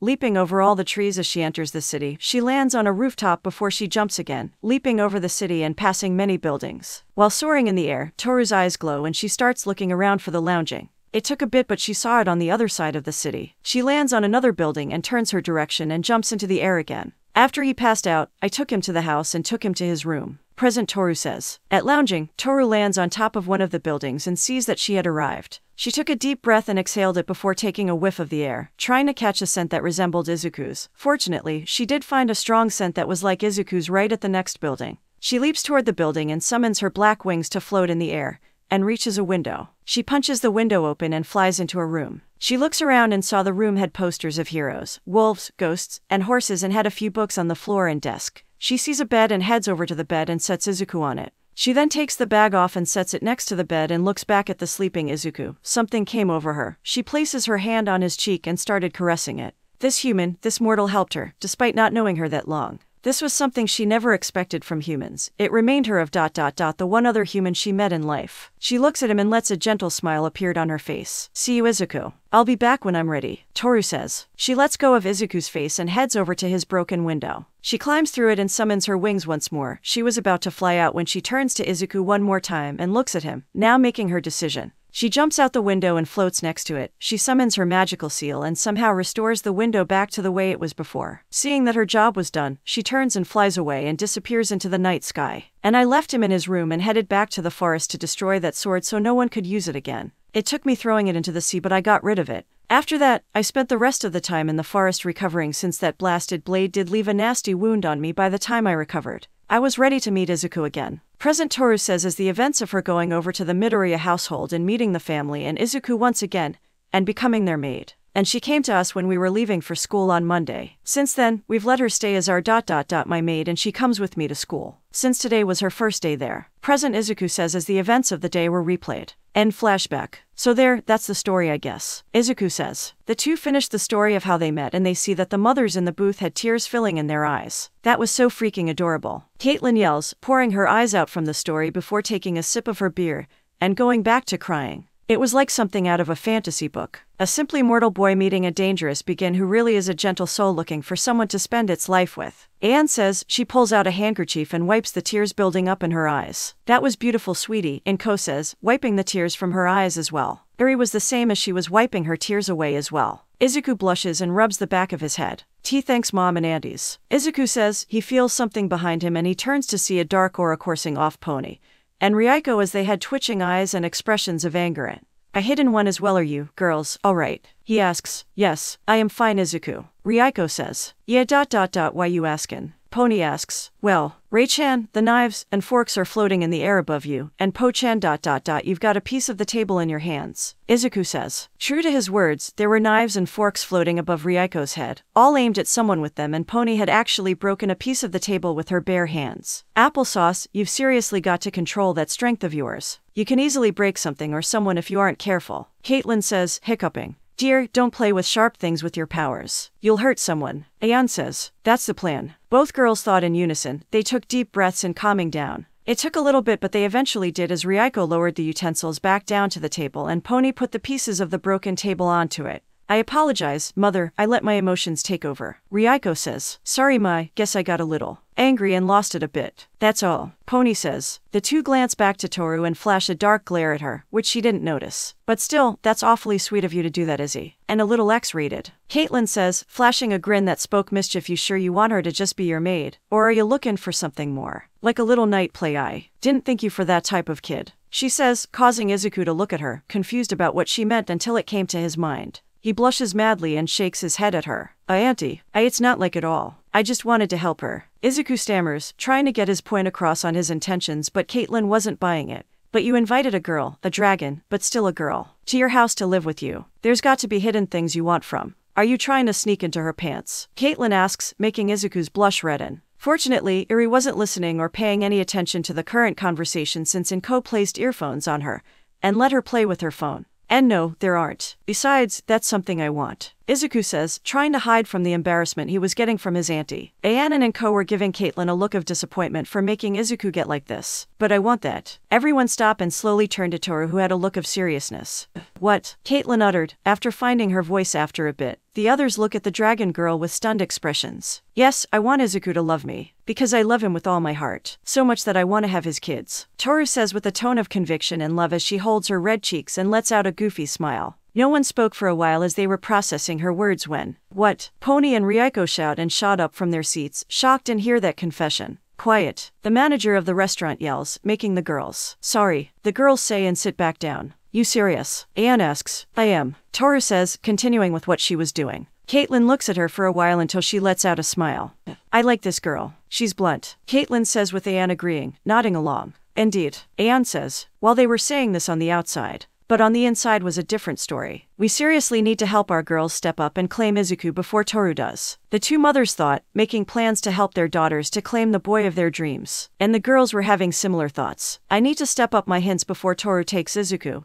Izzy from me. I've already got Pony. Ray-chan is a love rival. I can't let another be in the running. I won't allow it. Pony and Ryuko thought, glaring at Toru, who, again, wasn't aware of, as she was still holding her cheeks and smiling. The two then turn to each other and glare at one another before nodding, letting each other know that it's every woman for herself. Inko looked at the two and sees a certain look in their eyes, something she's seen and experienced before. I know that look. I've seen it from their mothers before when ... they're in the mood. Looks like they've inherited it as well. Looks like I need to prepare Izuku before he gets jumped. Inko thought, preparing a list in her mind. Izuku feels a cold rush down his spine. Why do I feel like I'm being hunted? Izuku thought, feeling the cold rush return, as he felt dread was in his future, which confused him. After that whole mess, the party paid for their meals and left the restaurant with Pony carrying her drunk, passed-out mother on her back. Well, it was a lovely evening we had. Thank you for having us. Ayan says with Inko just smiling and waving her hand. Oh please Ayan. We always have a good time when we're all together. Inko says. Ayan nods. Indeed. Ayan says. She then remembers something. Oh, and Inko, are we still on for this Friday night? She asks. Of course. Inko says, ecstatically, since this Friday was the one night in the week she could go out with her friends and paint the town red. Izuku was with Pony and Ryuko. Toru was with them, holding Eri's hand. Well, guess I'll see you girls tomorrow at school. Izuku says. Yep. Divided by indeed. Pony and Ryuko say. Pony was about to turn and leave when she remembers what she wanted to say to him. Oh, and Izzy, I'm coming over to your house this Saturday to binge anime, Pony says, but Ryuko turns to her. That's going to be an issue as Izuku will be taking me to the park this coming Saturday, Ryuko says. Pony turns to Ryuko with a challenging look. Oh really? Pony asks. Ryuko sees the look and recuperated it. Yes, really, Ryuko says. Lighting sparked in between their eyes as they glare at one another, hoping the other would back down, but it wasn't happening. Fortunately, Izuku intervened. You both can come over, I don't mind the company, Izuku says, causing the two to stop their stare off and turn to him as their eyes slightly twitch, but they smile. Great, we'll be there, the two say. They weren't happy that the other one was coming since both wanted to be alone with Izuku, but this did give them the chance to not let Toru get any further with Izuku. After that, the three families said their goodbyes and departed their separate ways for home. Location, apartment complex, Mustafu, Tokyo, Japan. Date, Tuesday, the 11th of April 22XX. Time, 20:45 p.m. The Midoriya family, including Toru, returned back to their apartment and were ready for bed, especially with what happened today. Man. What a day. Izuku mutters. He was in his bed already and was ready to sleep away. He takes off his glasses and places them in a container next to his phone. He was about to tuck in when his room door gets knocked on, causing him to look at it.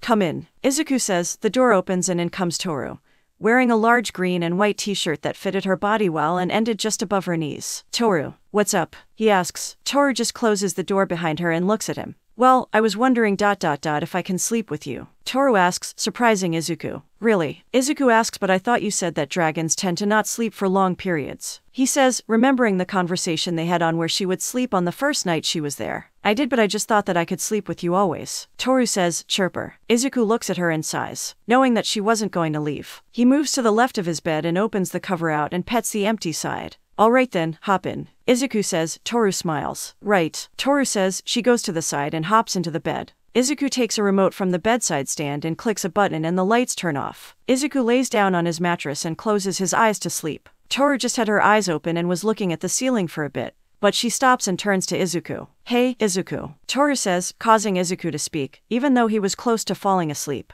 Yeah, Izuku says. I really can't stop saying thank you to you for letting me come in live with you and your family. Toru says. Izuku just shrugs. It was nothing. Just helping someone in need really, Izuku says. But still, you didn't have to. Toru says. I know, but I still did it. Anyone would have done the same. Izuku says. Toru felt differently about that. Maybe, but no one is you. You did it. And I'm forever grateful for that, Toru says. Her words caused Izuku to open his eyes and think about them. Was she right? Would anyone else help her out of the good of their heart, or just left her to die? Or worse, would have forced her to do things that she wouldn't want to? Izuku thought about it a bit more and just thanked fate for letting them meet. Yeah, maybe, Izuku says. He then lets out a yawn, now really feeling exhausted. Night, Toru, he says and closes his eyes. Night, Toru says. Toru hears Izuku slightly snore and knew he was out. She smiles and places her hand on his hair and plays with them a little bit, but stops as she decides that maybe she could sleep as well since she did need to sleep eventually. She closes her eyes and lets her mind drift away to what she hopes would be a pleasant dream. But she wasn't having any dreams. No, Toru was reliving memories from her past. Her recent past. She was reliving the battle she was involved in where she was trying to take on a kingdom and was battling against its army. She had incinerated most of the armada with her fire, but before she could go on to the castle, she was stabbed by the sword made by the god that was assisting the army. She felt the pain from the blade and saw the army was now closing in on her, ready to kill her. Toru gasps and opens her eyes. She looks around and sees that she was in Izuku's room, but she feels something wrapped around her. She looks and sees Izuku wrapped his arms around her in a protective manner. She looks at him and saw that he was still asleep, but he was protecting her. She smiles a little and wraps her arms and tail around Izuku, and she places her head on his and listens to his heart.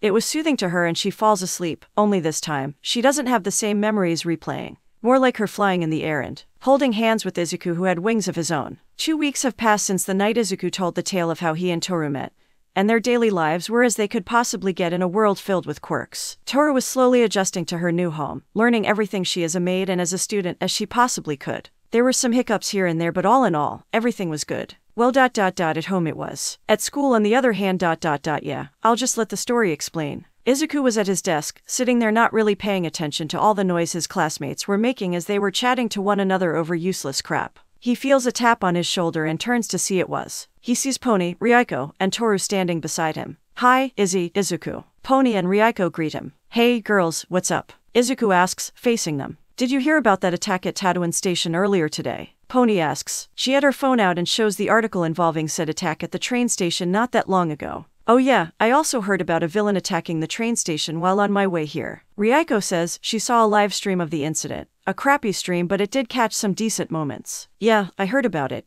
We saw it in the air on the way here, Izuku says, surprising Pony and Ryuko. Really? The two ask. Toru nods her head. Yep, we saw this big guy destroying the buildings around him. I thought he was a giant or a large orc, but Izuku told me it was big with a variant of a giant quirk. And then this wood guy shows up and started beating him up. Toru yells, throwing a punch in the air, unintentionally causing a gush of wind to blow from it, and throughout the room, causing all the girls to grab their skirts. Huh. The two human girls utter, confused about what wood guy was Toru talking about. They turn to Izuku. She means Kamui Woods. Izuku explains, as the girls owed, understanding now. Yeah, and he was awesome kicking that big guy's butt. He was like bam, pow, smash. Toru yells, making the sound effects while throwing a punch here and there in the air, once again causing gushes of wind to blow through the classroom, making the girls hold onto their skirts once more. It was great, and we saw that he was about to win the fight when he was cut off by that giant woman. Giant woman? Pony asks, raising her eyebrow. She's talking about that new heroine that debuted today at the fight. Izuku says. Oh yeah, her. She just came flying out of nowhere and kicked that guy in his face. Rude if you ask me, since Kamui Woods had the thing taken care of. Pony says, crossing her arms and huffing, unintentionally making a cute face. Yeah, we only saw her come in with that kick, but we didn't stick around for what happened since we still had to come here.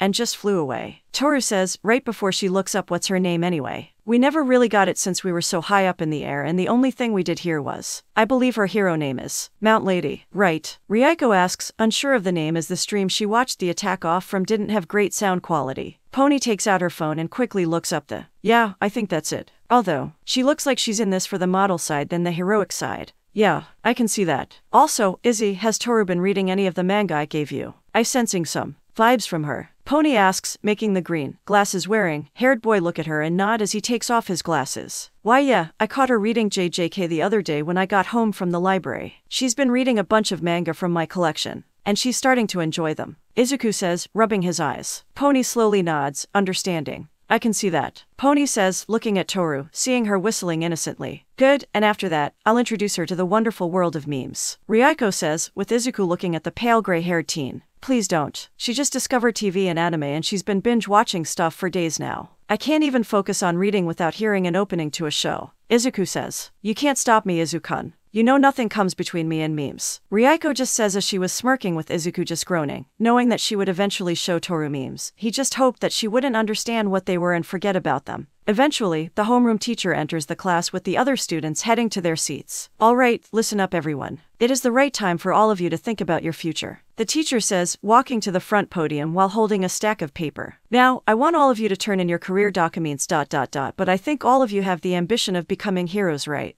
The entire class cheered as they began to show off their quirks ...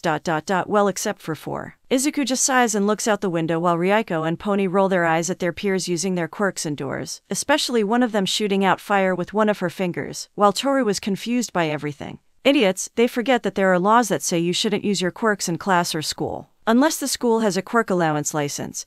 But seeing that this school doesn't have one, it's only a matter of time before someone screws up and gets everyone in trouble. Izuku thought, knowing the laws, thanks to his mom being one of Japan's best lawyers. As this continued, one voice scoffs loudly. PFFT, yeah right sensei. I don't believe for a second that I'm on the same level as all these cannon fodders here. A cocky, smug voice made the 4 roll their eyes and scoff while everyone else stops showing off and turns to the source of the voice, which was Bakugo, who had his foot on his desk while smirking smugly. I don't want to be seen on the same level as these extras with weak quirks, he says as he smirks at everyone, which doesn't sit well with the others. What's the big idea, Bakugo? You think you're better than us? I want to see you say that straight to my face. The students all start bombarding Bakugo with threats and jabs, feeling insulted and angry at calling them weak, fodders, and extras like them didn't matter. But Bakugo, being Bakugo, saw this as something else. Shut up, fodders. You wanna go? Let's effing go. Baku shouts, lifting his hands up and releasing small sparks from his palms, shaking a bit as he was ready to fight if needed. The teacher, on the other hand, thought otherwise. All right, settle down, all of you, or there will be detention. The teacher yells, slamming his hand onto his podium, causing the students who were yelling and using their quirk to settle down and return to their seats. Calming down and clearing his throat, the teacher turns to Bakugo-kun. Ah yes, Bakugo-kun, I heard that you're applying for UA high school, right? The teacher says. Izuku and the girls stop at what they were doing as their attention was caught by that statement, which causes Bakugo to act even smugger as he heard the students whisper about UA. Dude, the best high school to go to if you want to go become a pro hero. One of the students whispers to his buddy next door, who was shocked beyond belief. Hey, I heard that it takes an average of 80% or more just to even apply for this year. Not to mention that the infamous entrance examination is the most difficult one too. Isn't that the school that some of the top heroes nowadays went to? Yeah, it is. Endeavor and All Might went there. Damn. Most of the students within the room mood dropped from anger to depression after the mention of the school. Instead of glaring at the blonde, some were nervous about UA, while some were a bit scared about the situation. Bakugo smirks at the display of those extras as he stands up from his desk. I'm not even surprised that all of you cower at the mention of UA. I will surpass All Might, be the #1 hero, become the Raihoer ever, and have my name inscribed as the greatest hero that the world has ever known. Bakugo shouts, grinning proudly at himself. Izuku and the girls just sigh and ignore Bakugo and his big talk as they mind their business as usual. The teacher peeked at Bakugo's declaration as he looks at the registry of applications and sees something quite interesting. Well, Bakugo-kun, you might have completion because if I'm right, Midoriya, Yanagi, Tsunori, and Midoriya are all applying to UA as well. The rest turn to look at the trio, which causes them to look at their classmates with curious expressions on their faces before their expression changes to laughter. Seriously, those four, them going to UA. Now that's a joke. Mad, the girls, they might have a chance, but Midoriya, not a chance. I doubt that the girls have a chance. I mean, they hang around Deku most of the time. Yeah, so shouldn't that tell us that they're weak as hell? Everyone was laughing, thinking that none of the four would end up failing. Some thought the girls could do it while Deku would fail, and hopefully that would make the girls see that he was nothing but dead weight to them. Others really didn't say or think anything since this had nothing to do with them or their futures, so they kept to themselves. But one student, in particular, had other ideas in his mind upon hearing that from the teacher. Hey, Deku, you nerd. Bakugo jumps from his desk straight towards Izuku. Izuku turns and sees Bakugo coming toward him and sees that he had his palm open and it was glowing red. He closes his eyes and prepares to rake whatever was coming, only to hear a loud impact on skin and a slam onto the floor. Izuku slowly opens his eyes and sees Bakugo wasn't in the air, soaring toward him anymore, but was on the floor with a bruised cheek as Toru was pinning him down to the floor by holding onto his neck with one hand and holding his wrists with the other. What do you think you're doing? Toru asks slowly, her eyes glowing. Bitch, what makes you think that you, those husses of friends for yours, and that effing nerd can insult me by thinking that you're on the same level as me and apply to UA? The explosive boy yelled. Izuku's eyebrow twitches from the hussy comment as he looks at him in the eyes with slight anger in them. He lets out a sigh and looks at the sandy ash blonde-haired boy with a look of disdain. Bakugo, I don't know if you know this, but UA recently removed the Corkless Act, 1059 of 2020. Izuku says. Bakugo looks over Toru and at Izuku and glares at him. What the F is that stupid act and what does it have to do with this? Bakugo yells, trying to pry off from Toru's grip but couldn't due to her being stronger than him. Izuku lets out a sigh and looks at him. It means that people who are quirkless or have weak class quirks can entry into UA through their entrance exams and apply to their various courses, including the Heroics course. Izuku explains as Bakugo looks at him in shock at the new information he didn't know about before that shock turns into anger as he resumes trying to get now. I don't know why you feel that we've so-called insulted you by applying to UA. But we don't care. You don't boss us with our lives, and if you do, I won't listen to you. He says, with boredom as Bakugo looks at him and growls. And listen here, you effing little, Bakugo was saying, but before he could continue what he was saying, the teacher interrupts him. All right, that is enough. The teacher yells, slamming his hands once again onto the podium, startling some of the students as he looks at Toru and Bakugo with stern expressions. Midoriya-chan, please release Bakugo and back away from him, and Bakugo-kun, you will return to your seat this instant.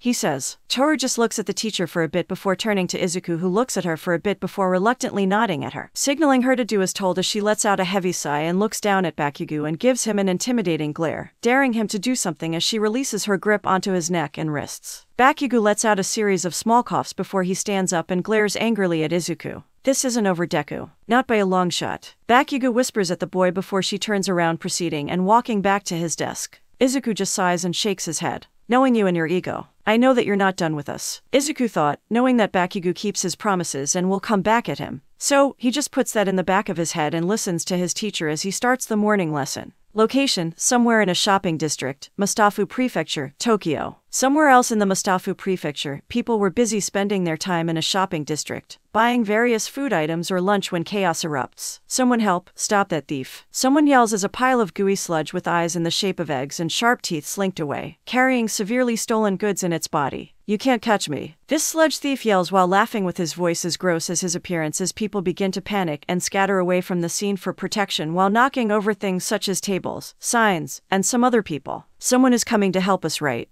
There's no end to people like him. Sludge. Please, are there any heroes nearby? Save us. People scream for help or we're running away as the sludge villain continues to wreak havoc in the shopping district while taking money and other valuable items from the stores and fallen bags. Someone was there and had seen the villain and his chaos and decided to act.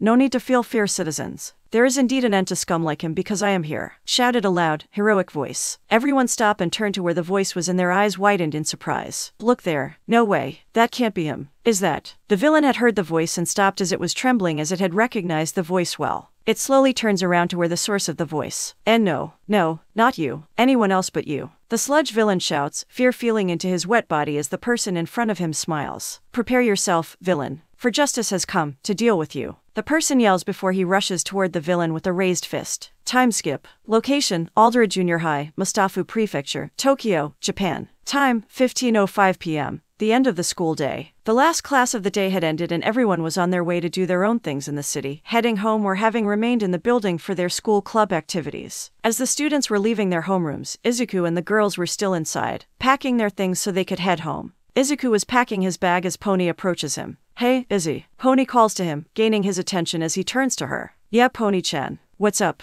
Izuku asks and he sees her start rubbing her arm and looking away. Do you want to do to a cafe together? It's the latest one in the city, it's an anime, Hero one. Pony. Oh, wow. I'm flattered by the offer, Pony, but Izuku was saying, but Ryuko cuts in, literally as she steps in between the two and looks at him. Izuku, perhaps you could come to my house and watch some videos on ghost hunting. Ryuko asks, looking at him in his eyes. Pony was behind Ryuko and was angrily pouting at her. Well, you know I would, but Izuku was trying to speak once more but gets cut off again. Hey, Ray-chan. You cut in on our conversation. I was asking Izzy if he would go to a cafe with me. Pony yells, looking at Ryuko with a pouty glare. Pony-chan. Izuku was saying, but again, gets cut off. I know, I was listening but I feel that he would be more interested in the videos I have saved. Ryuko says, not intimidated by the glare she was receiving. Ray-chan. Izuku says, trying to defuse the situation that was unfolding in front of him, but the two girls don't pay any attention to him, but to each other. No, he wouldn't. He'd love to eat at the cafe with me. Pony yells. Girls. Izuku says, still trying to defuse the situation. I believe that to be false since Izuku and I love those types of videos. Ryuko says. Girls. That is total bullcrap and you know it. He loves watching anime with me. Pony says. That is false once again. Ryuko says. Girls. Izuku was on his last straw. Oh really, Miss Gloom? And how do you know that? Pony says, but in English, as she glares at the pale gray-haired girl who returns the glare. First off, don't think I can't understand you when you go to your native tongue. Second of all, if you ever call me that again, I'll toss you out of that window, ye lil bampot. So, away and bile your hide. Ryuko looked a bit annoyed as she spoke, but with an accent that both Izuku and Pony knew too well. Why was she doing this? Oh, is that so? Pony asks, getting up close. So, Ryuko says, looking down at the short girl. Girls. Izuku shouts, completely startling the two girls as they turn to him and see his left eye twitching in annoyance. Finally, I have been trying to get your attention.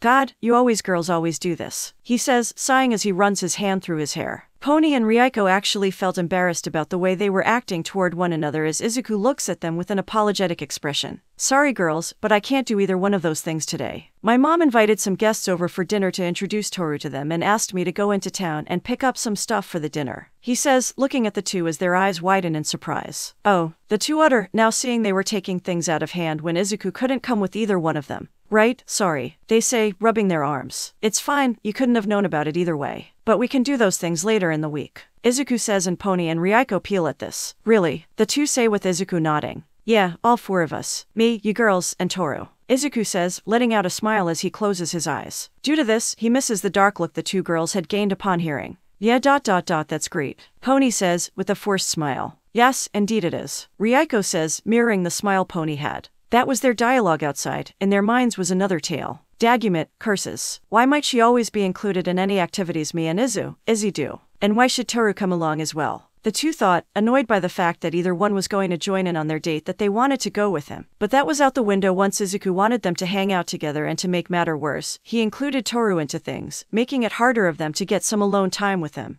Okay then. I'll see you, girls, later. Izuku asks, knowing that they call him later on Discord. Yeah, yes. The two say together, but their voices sounded a bit strained. Cool, bye guys. Izuku says. Bye, farewell. Pony and Ryuko say, as they take their bags and proceed in leaving the classroom together. While walking side by side, they glare at one another with such intensity that you can partly see lighting sparking in between their faces. Once they left the room, Izuku turns back to his bag and resumes his packing. Toru walks up to him. Hey, Izuku. Toru calls to the boy. Yes, Izuku says, turning to her. What was up with Ryuko's voice there? It sounded a bit rougher than her normal tone. Toru asks. Izuku realizes what she was talking about. Oh, it's nothing to worry about. That was just her going into either rage, annoyed mode and using her Scottish accent.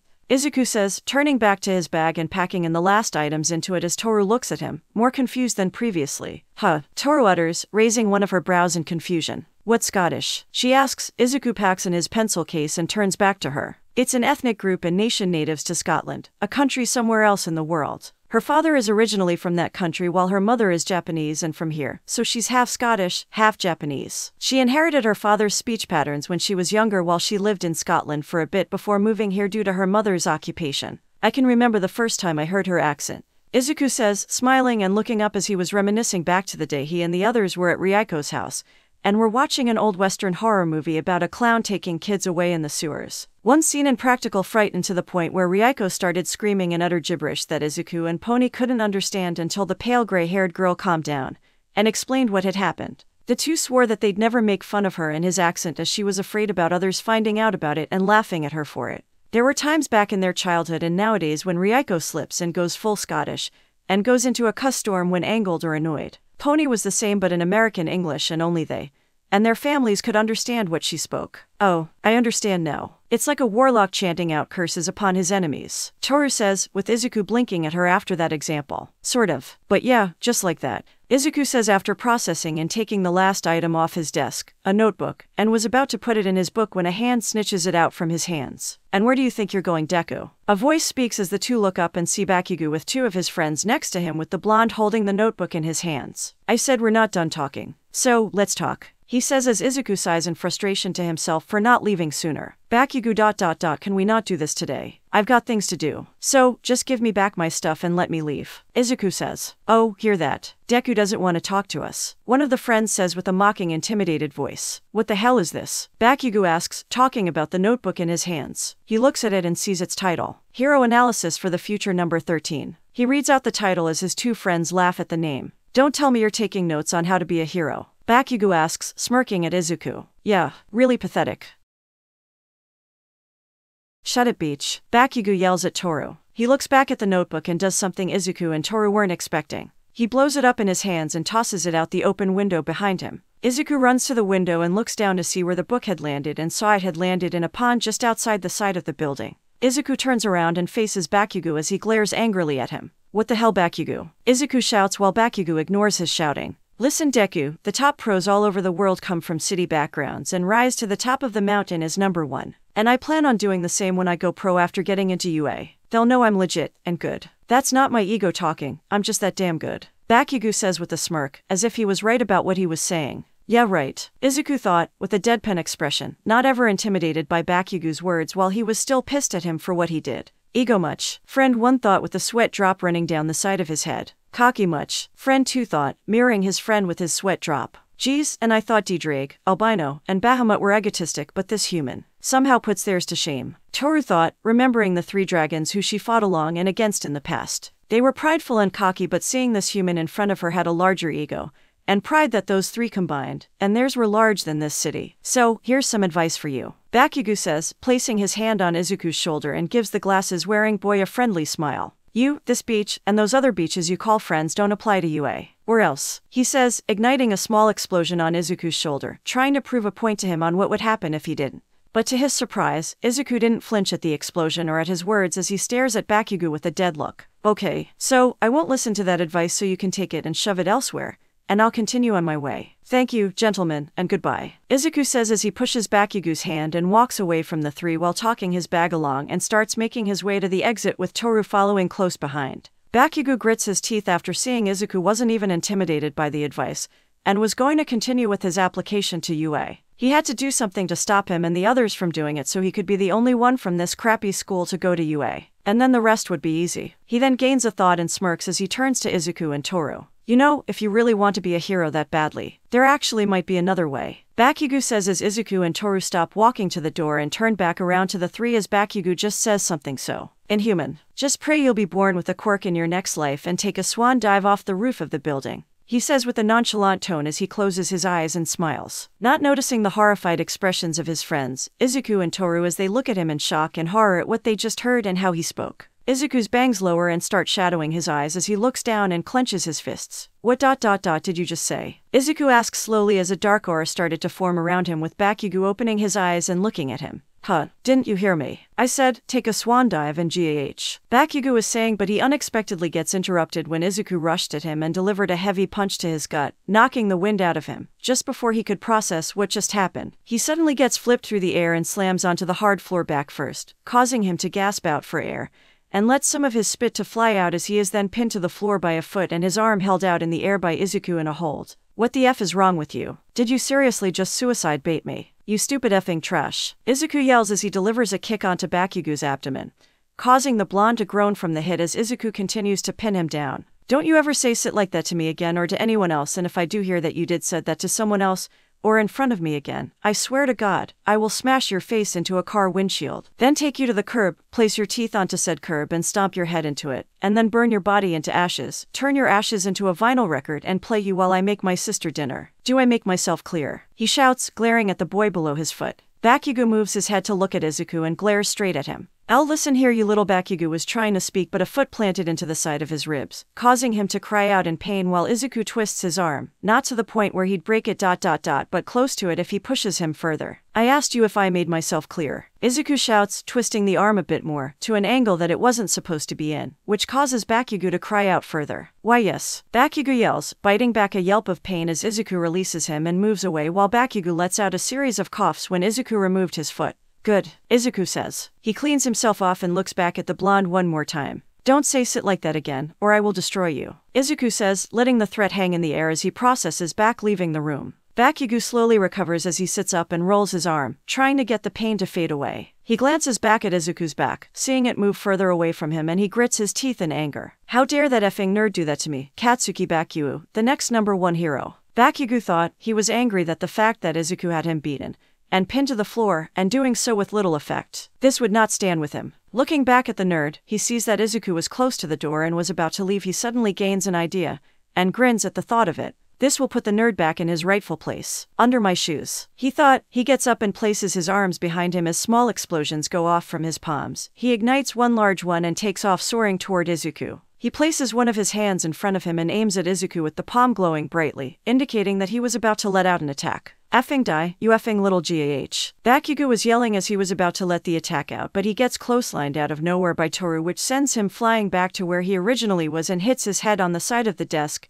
and lands on the floor hard. The two friends looked shocked and looked at Toru, who had the meanest glare they had ever seen in their entire lives. Don't touch him again, or else you'll lose that hand of yours and see if you blow things up again with one hand, Toru says, letting her own threat hang as she turns around and follows Izuku as the two exit the room, leaving the room. The two friends just stand there in shock for a bit while Bakugo was recovering from the clothesline as the two turn to each other. Dude, since when can Deku fight? Friend #1 asks as friend #2 just shakes his head and shrugs after a while. I don't know ... and I rather never know. Friend #2 says, feeling a bit of relief that he wasn't the victim of Toru's wrath this time since his back hadn't fully recovered yet from the last time. Friend #1 looks down and sees Bakugo crawling on the floor, trying to regain his bearings, and he only had one thing to say. Bakugo, dude, you got knocked the F out, friend #1 says. Bakugo just collapses back to the ground and turns to his friend and gives him a glare. Shut up, fingers. Bakugo yells before he groans from the pain. Location, not that far from Aldera Junior High. Izuku and Toru were not that far from the school as they walked down a street to the train station after they had retrieved Izuku's now burnt notebook from a fish pond. While they walk, Izuku was frowning and grumbles as he stares at his ruined notebook, thinking about what Bakugo had told him to do if he wanted a quirk. That effing guy ...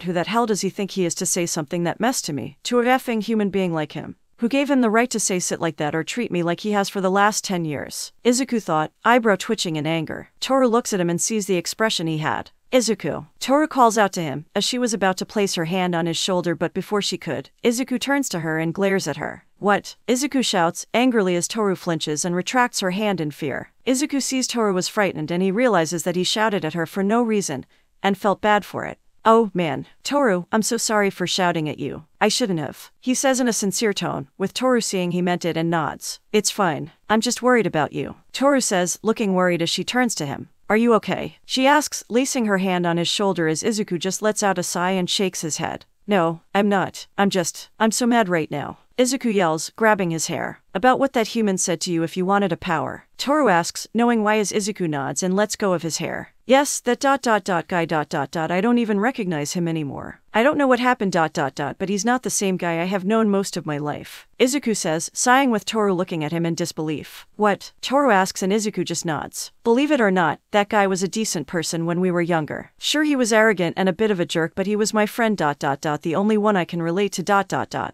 But he got his quirk, and he started to change, letting get to him to the point that he thinks he's the best ever at anything really That guy is an extreme perfectionist tenfold He wants everything perfect for his so-called origin and wanted to be the ever best. I don't know what's going on in his head, but he has to know that he can't be the best at everything. Eventually, he'll see that he isn't good at something, Izuku says, looking up to the sky as he reminisces of the days he played with a younger Bakugo before he got his quirk and let it go to his mind. Sure, he had Pony and Ryuko, but sometimes he wondered if he also got a quirk and Bakugo wasn't a jerk. Would things have been different? I know that all too well. Toru says. Izuku turns and sees she had a somber expression. Power corrupts everything and anyone who lets it go to their heads and hearts, and anything they touch. It's like liquor. Once you had that bottle, it becomes harder for you to put it down. But once you pass that point, it will consume you and your soul, and that will be nothing for you left. Only that power you let into your mind and soul. Toru says, with a serious tone and expression. Remembering, although she knew what was it like to die from power or seek additional power. Izuku looks at her with shock, not expecting to hear that from her. Wow. That's really deep, Toru. Izuku says. Toru just shrugs her shoulders and smiles. I have a friend who used to drink a lot, up until she had an accident that cost her title as a god. Toru says. A god? There are dragon gods? Izuku asks. Sort of. But that's something for her to tell you someday. Maybe I should give her a call and see how she is. Toru says, thinking about how her friends were doing. Maybe you should. Who knows, maybe they miss you. Izuku says, with Toru just shrugging her shoulders again. Maybe, Toru says. The two continue walking down the sidewalk for a bit until they come across a path that was near them, one the Izuku was familiar with. Hey, let's cut through here. It's a shortcut that'll get us closer to the shopping district a lot faster. Izuku says and Toru nods. Hey, Toru says. The two turn and walk down the shortcut. After a bit, they come up to a small bridge and start walking under it, passing a manhole cover. Unaware that they passed it, the manhole cover slowly opens up and two egg-like red eyes look through the hole and spot them. Yes, something to use to hide from him. This thing thought before shooting out of the manhole cover to reveal itself as the sludge villain from earlier. It attacks the two as they turn just to see it and swats Toru out of the way as she hits the side of the bridge while taking Izuku and pulling him into its slime body. Finally, a meat suit to hide in. The sludge villain yells with glee. Izuku starts trying to pry the slime off of his body. Hey, get off of me. Izuku yells, prying off some of the slime before the arm he was using gets restrained by a tendril of slime as the sludge villain starts putting its body into Izuku's mouth, causing the boy to start suffocating and choke. Grab all you want, kid. My body's made of fluid, meaning you can't grab any solid on me. This will be over in a bit, so stop fighting it and let it happen. The sludge villain yells, continuing and trying to take over Izuku's body with the boy fighting it off. Toru quickly recuperates from the swat and sees what was happening to Izuku. Her pupils dilate to that of a reptile's or a dragon with her teeth sharpening. Get off of him, Toru shouts, before shooting toward the villain with her fist raised. The villain turns and sees Toru heading toward them and laughs in seeing her fist in the air. Sorry girlie, but I need your friend's body to hide. If you stay quiet, then maybe I won't kill you, and that was what the sludge villain was saying.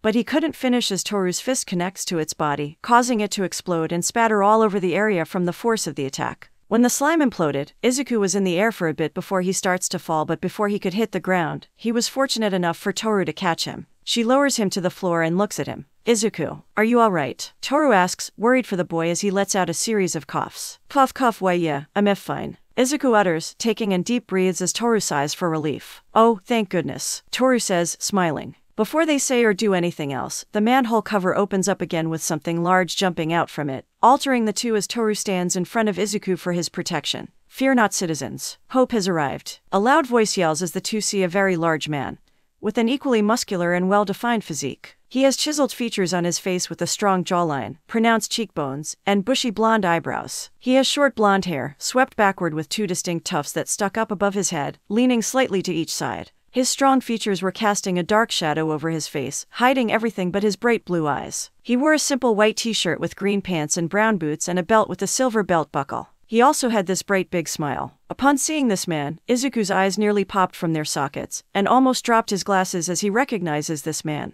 And no way, it can't be. Izuku utters in shock, not believing what he was seeing. Toru, on the other hand, was tense as she could feel the power coming from this man and immediately took him as a threat to her and to Izuku. "Oh, no you don't," Toru shouts, charging toward the man, raising her hand, and makes a fist to hit this man with. Izuku snaps out of his shocked state when he saw Toru charge toward the man and saw she had a fist. "Wait, Toru, stop," Izuku yells, causing Toru to halt in her spot just as she was about to hit the man. She turns to him with a confused expression. "Why?" Toru says. "Don't attack him. He's a pro hero. He's the #1 hero for Japan. He's All Might," Izuku yells, with Toru looking at him. "Oh, Might?" Toru asks, turning back to the man who just smiles further and laughs. "Hehehe. Yes, it's me, All Might." The man, now known as All Might, says as he flexes his arms, causing a gush of wind to blow through the area, flapping both Izuku's and Toru's hair. I can't believe ... you're him. You really are All Might," Izuku utters, still in a state of shock at seeing the #1 hero in front of him. The hero in question simply laughs as he sees Izuku's expression. "Ha ha ha, it's always nice to meet. But I'm in the middle of stopping a villain who was terrorizing Uzumaki shopping district. I was pursuing him through the city and in the sewers when he gave me the slip, and I had to track him to here where I saw the manhole cover was slightly open.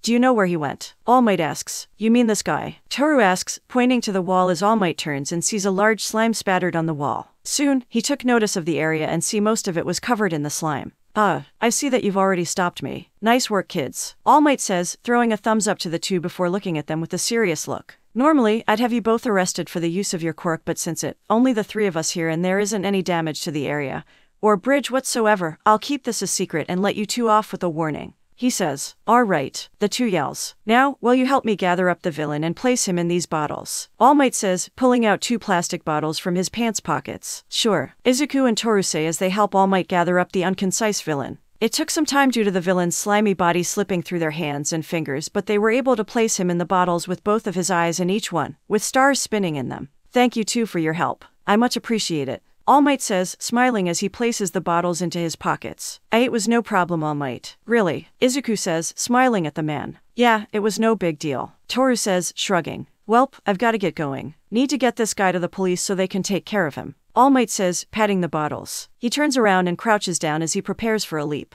Izuku sees this and panics. Wait, I've got a lot to ask him. I can't let him go now," Izuku says and decides to do something. "Quite stupid really. I must go now. Evil doesn't stop for anyone," All Might says before he jumps in the air, soaring up in a single bound. "Goodbye, young ones. Remember to be safe," he yells, disappearing into the clouds. Back on the ground, Toru had to shield her eyes from the winds as she sees All Might disappear in the clouds, and was slightly impressed. "Okay, I'll admit, for a human, he does look and feel powerful. I can see why you like him, Izuku," Toru says to Izuku. However, she didn't get a response from her master, which confused her. "Izuku," she calls to him as she turns to where he was, but is shocked as she sees that he wasn't there anymore. "Izuku, where are you? Where did you go?" Toru yells. She starts to frantically look for Izuku, wondering where did he go to. In the skies, All Might was soaring above the buildings when he notices something wrong.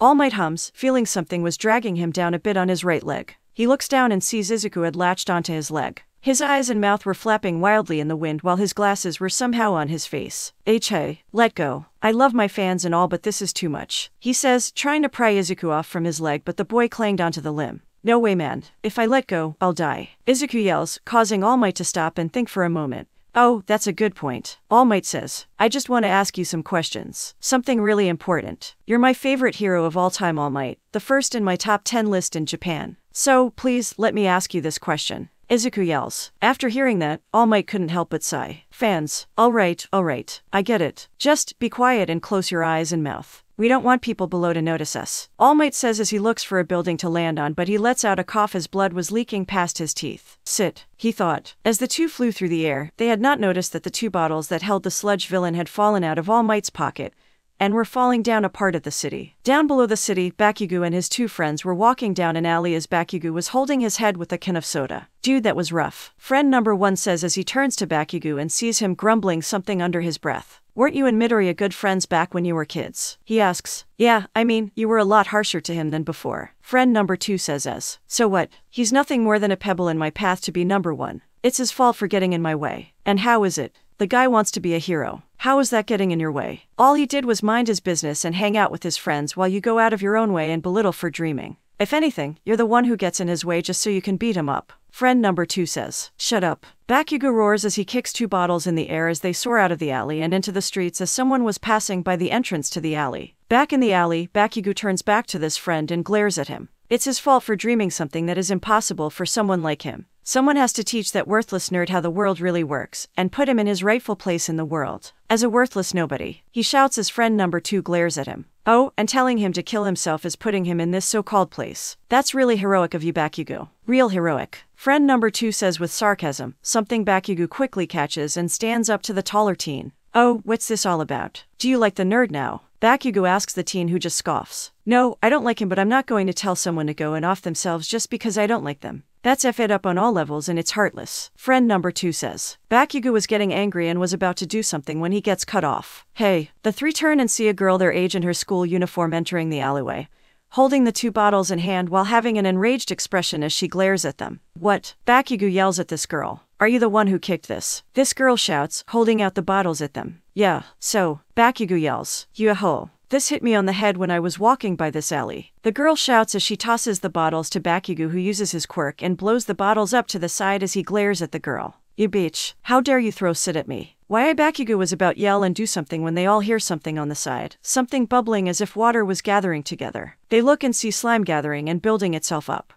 Where am I? The slime asks as it shakes its head, regaining its bearing as it looks around and sees that it was in an alleyway. He's suddenly that beach. I almost had the perfect meat suit to hide in, but she had to go and punch me and send my body all over the place. Oh, if ever see her again, the sludge was saying before its eyes spot something out of its view. It turns and sees the 4 teens looking at it with fear coming from the 2 friends while anxiousness. Maybe that moment was lucky, cause I just found myself new meat suits to wear. The villain says with glee, before it jumps at the teens with Bakugo's friends jumping out of the way and fleeing the alley in fear while Bakugo and the girl were captured by the villain. Back with Izuku. So, that's why I wanted to ask, do you think that a quirkless person can become a hero? Izuku asks, talking to All Might as they were on top of a building, having landed there to talk. The thing was, Izuku was talking to All Might, but he was different from what we had seen before. For some reason, All Might was now a very skinny man with sharp, angular features and long limbs, his neck long and his eyebrows absent while his hair was messy as the tufts were now hanging down his face acting as bangs. The clothes he wore were baggy compared to how fitting they were before. He had explained the reason as to why he was like this to Izuku after they had landed on the building top and after he puffed into this state. All Might had this pondering expression, thinking about the question Izuku had asked him after hearing all the things he had said about him and his dream of becoming a pro-hero. After a while of thinking, he makes up his mind and looks at the young man. Do you want my honest opinion regarding the question? All Might asks as Izuku looks at him nervously. Why yes, Izuku utters nervously, preparing himself and hearing the answer. Can a quirkless person become a hero? My answer is ... yes. I do. All Might say with Izuku letting out a sigh and looking down. I see. Sorry to have wasted your time, Izuku was saying, but he stops when his mind finally processed what All Might had said. He looks up to what? He stutters as All Might looks at him and nods. Insert Ost, this spark in you from Spider-Man, into the Spider-Verse. I said yes. I do believe that a quirkless person can be a hero. All Might say, he leans onto the railing of the stairs and looks at Izuku. I mean, take a look back in time. The bravest people on the planet had no special gifts like super strength, flight, being able to breathe underwater. No, all they had were their bodies, minds, and courage in dealing with danger and protect those in need. Those people were the police, firefighters, doctors, and those in the militia. Trust me, kid, I've been for so many years. I've seen heroes come and go, most quit when the job gets too hard or die in the line of duty. But of all the heroes I've had the pleasure of meeting and working alongside, I can confidentially say that only a handful of them are real heroes. You want to know why? He asks. Why? Izuku asks, wanting to know the reason. Because they had that one moment. That one moment where they prove to themselves and to others and do something important, saving those in need, regardless of what would happen to their own bodies or lives. To save someone who needs saving. That moment to prove to themselves that they are heroes, by stepping up and protecting everything and everyone they love and treasure. I meant by what I said, anyone can become a hero. It's only you have to find that moment and take it. All Might says, looking at the young man in front of him. Izuku had listened to the words spoken by All Might and couldn't be helped but to be awestruck by them. Wow ... that ... was ... Izuku was saying as he tries in finding the right words to describe what the speech felt, and fortunately, All Might had the answer. Deep and inspirational. Yeah, I know. My master told me this once when I was younger. These words have been in my mind ever since. All Might says, with a smile on his face as he starts to reminisce about his early days. Wow, this master for yours had to be an amazing person. Izuku says, seeing the smile on his hero's face and could see how genuine it was. She was. All Might says after a bit. Izuku looks at him for a bit and couldn't help but ask. Okay, for my next question. What happened to you? Why are you like ... well ... this? Izuku asks, gesturing to All Might's current state, The pro sighs and knew that this question was going to pop up eventually. Well, for that kid, is a long story. All Might says, making himself comfortable. I got he was saying the story, but he suddenly gets cut off by an explosion. The two turn and see the city in search of where the explosion went off. And asked, what was that? Izuku asks, I have no idea, but we should go and see what was it. But first, All Might as he lowers his hand to the side of his pants, at his pocket. Let's get this guy to the po, he was saying, but stops when he felt nothing as he pat his pockets. He looks down and sees an empty open pocket, where the bottles were, and saw they were missing. Where's the villain? He shouts, causing Izuku to turn to him and see the bottles missing. What? Izuku shouts. They start looking around the building, looking for the bottles when another explosion goes in the distance. They look at the smoke climbing up into the sky and see an ominous orange glow where the explosions were occurring as a thought went through their minds. You don't think? Izuku asks as All Might turns to him and slowly nods, knowing that he could be thinking the same as one another. Oh no. The two utter before they rush to the door of the rooftop and exit the rooftop. At the scene of the explosions, it was utter chaos as the sludge villain was wreaking havoc on the street, creating fires and damaging properties,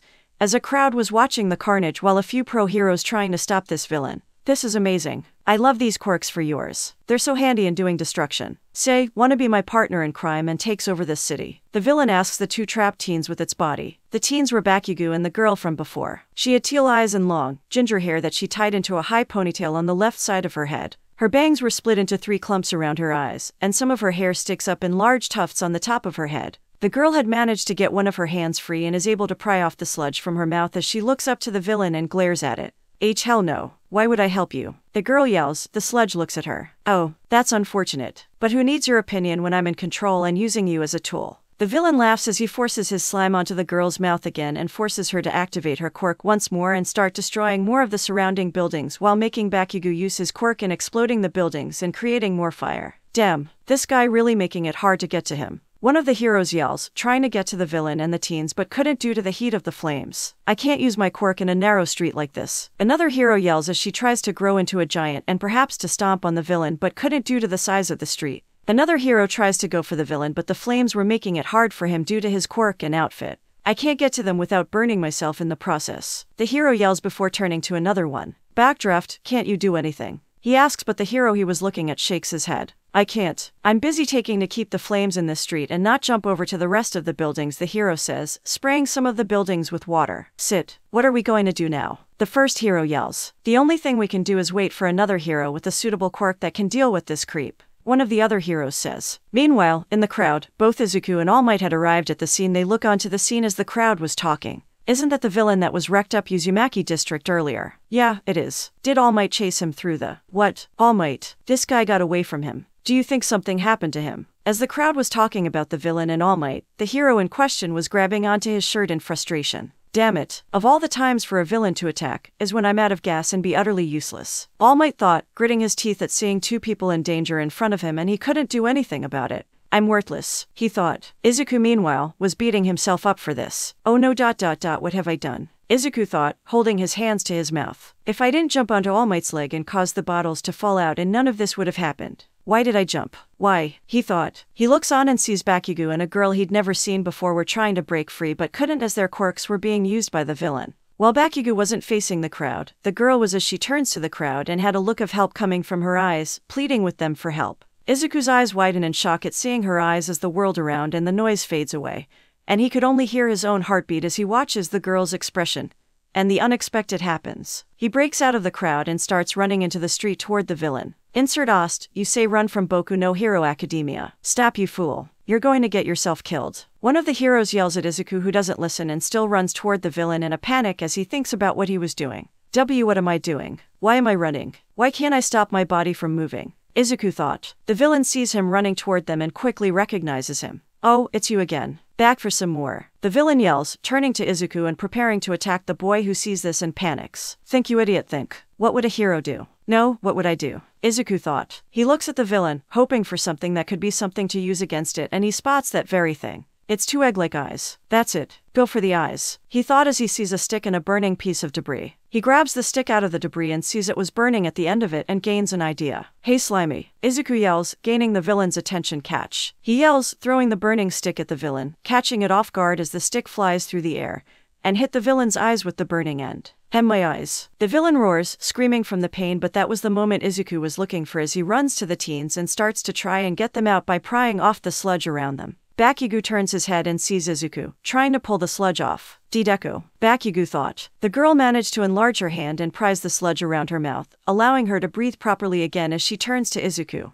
What are you doing? The girl yells as Izuku looks at her. I don't know. My legs. They just started moving on their own before I could think. But, Izuku says before he lets out a wobbly smile. It looked like you two needed saving. He says. All Might somehow hears this and is surprised by what he said. This kid. All Might thought as he starts to smile. The sludge villain recovers from the burns and looks down at Izuku and glares at the greenette. That's it, you damn brat. The villain shouts, you're so dead. Raises its slimy hand up in the air and swings it down at Izuku. The boy sees the hand coming and prepares himself for the strike as a large dust cloud large when the attack connects. But the thing was, that Izuku feels nothing.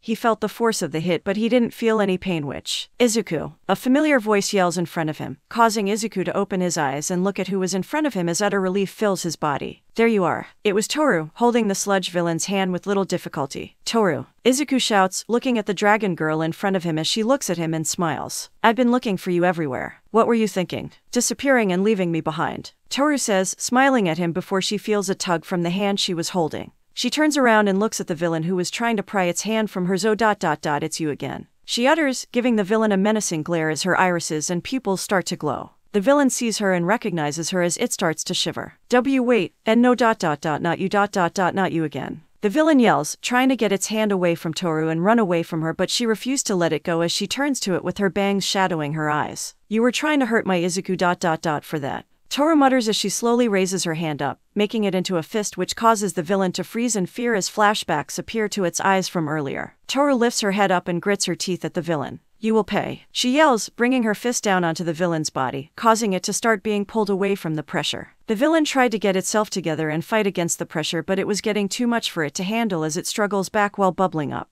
And no. The villain yells right before imploding and is sent splatting all over the area. The force of impact causes a massive amount of air and wind to pick up, and some of the crowd had to hold something to keep balance as a tornado formed and spins into the sky and disappear. As the wind died down, everyone looks back to the middle of the street and see Toru holding Izuku in her left arm while holding the red-haired girl, and an unconscious Bakugo in her right hand, as the building around that were burning from the attack had been extinguished by the wind. Just as they were about to. Drip, drip, drip. Water starts to fall down to the earth as rain clouds begin to form the sky throughout the city. And dust. The crowd of civilians was in shock and awe at seeing the rain fall down on them and after seeing what just happened. As she punched that villain and changed the weather.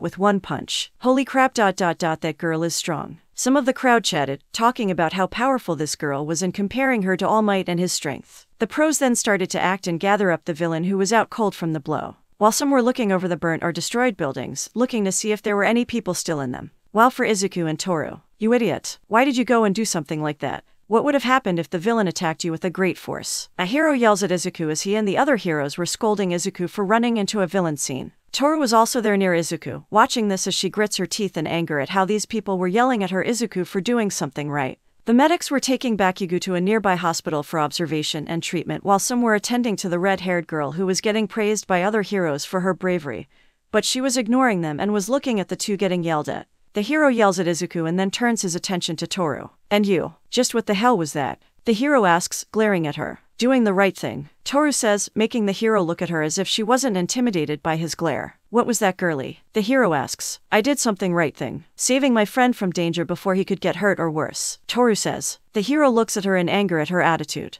Now you listen here, girlie, the hero was saying, but trying to say something, but stopped when he sees Toru was glaring at him with her eyes glowing at her as an aura was flowing off her, sending chills down the hero's spine, fighting him. As he regains his bearings, he was about to speak, but hey, leave them alone. A voice yells, cutting the hero off. They turn and see the red-haired girl looking at them, ignoring the other heroes around her. They came and saved me. They are heroes, so lay off them. She yells, looking at the heroes. But they intervened in a villain situation. One of the other heroes says. No, the green-haired kid only threw a burning stick at the villain's eyes and the horned girl only threw a punch at the villain. The red-haired girl says. She used her quirk to do the punch. Another hero points out as Toru just looks at them with a raised eyebrow. Oh, I didn't use a quirk, Toru says. This causes all of the heroes and some of the crowd to turn to her and look at her in shock. What? The first hero utters, trying to make sense of what she said. There was no way the amount of strength you used on that villain was not a quirk. He says, I didn't use a quirk. I just threw a punch. Toru says, nonchalantly, as the heroes were further shocked by this. No one is that naturally strong.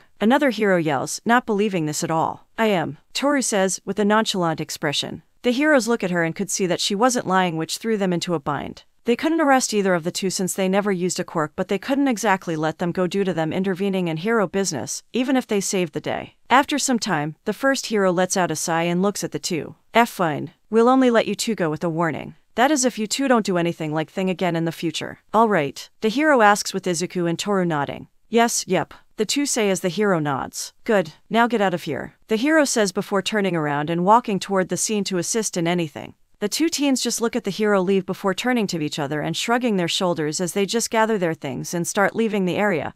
But before they could, hey, they stop after hearing someone call out to them from behind. They turn around and see the red-haired girl standing there and was looking at them. I wanted to say thank you for saving me. I really appreciate it, the red-haired girl says, bowing to them. The two look at her for a bit before Izuku just smiles nervously. It was nothing, really, Izuku says, scratching the back of his head, but the red-haired girl looks up at them. But it was something. You saved me, both of you did. I owe you two my life. You're my heroes. The red-haired girl says, surprising the two, especially Izuku as he looks at her with wide eyes. Why you really mean that? Izuku stutters with the red-haired nodding. Yeah, I do. The girl says as she sticks her hand out to them. I'm Itsuka Kendo. Nice to meet you too. The red-haired, now known to be as Itsuka Kendo, says. The two look at her hand as Izuku takes it and processes to shake it. Izuku Midoriya. Izuku introduces himself to her. While he was shaking her hand, his mind thought back to her name and thought of something. Wait, did she say her last name was Kendo? Does that mean she's related to Rappa? He thought, hearing their names were the same, and the possibility arose. He lets go of Kendo's hand as Toru takes it.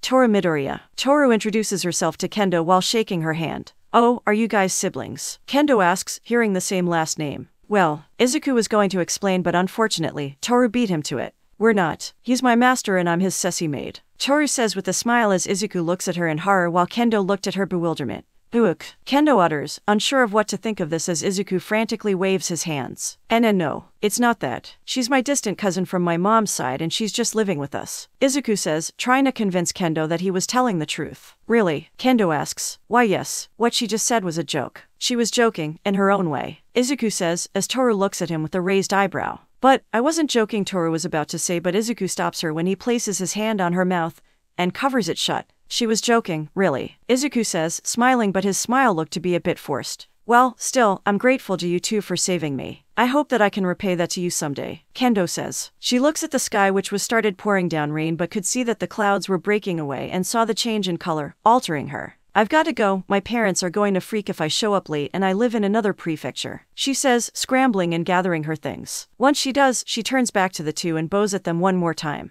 I hope that we'll meet again soon. Bye, Kendo yells as she stands up straight and rushes off, her way back home. The two watch her leave and Izuku waves her bye. Bye, Izuku says. After seeing Kendo disappear, he sighs and releases his hand from Toru's mouth, much to her disappointment. Let's go home, Toru, he says. After that, they process in leaving the scene and walk in the rain for a bit. When they reached their neighborhood, the weather had cleared up and the sun was starting to set as the sky was turning orange. The two hadn't spoken once during their walk home as Toru turns to Izuku and sees he was looking down at the floor, looking rather sad. Are you okay, Izuku? Toru asks. Her question causes Izuku to snap out of his thought and looks around. Izuku utters, looking around and sees Toru looking at him with a worried expression. What was that, Toru? He asks. I asked if you were all right. Toru asks. Izuku just chuckles and rubs the back of his head. Yeah, I'm fine. Really? Izuku says, smiling a bit while Toru just looks at him. Are you sure? Toru asks again. Izuku stops rubbing the back of his head and looks at her with a serious look. Yeah, I am. Thanks for asking, Izuku says. Okay, Toru says. The two go back to silence for a bit until one of them decided to break it. Thank you, Toru ... for saving me back there with the villain. I don't know what would have happened if you didn't, Izuku says, looking at Toru as she turns to him with a surprised look before it turns into a happy expression. It was nothing. I'd do anything for you and protect you, Toru says, with a bright smile, which catches Izuku off guard a bit as he had never seen Toru smile like that before, but he thought it suited her as he starts to smile. Thanks, Toru, Izuku says, smiling a little bit. He looks at the setting sun and thought back to All Might. He wanted to apologize to him for what had happened and being the case of why the villain got loose in the front place by he didn't find him. Maybe I could write on his website and apologize there. Izuku thought as he sighs. Wonder what else could happen now. I am here, young man. All Might yells, suddenly appearing in front of the teens, startling them. "W.O. All Might." Izuku yells, surprised in seeing him there. "You again." Toru yells, equally surprised.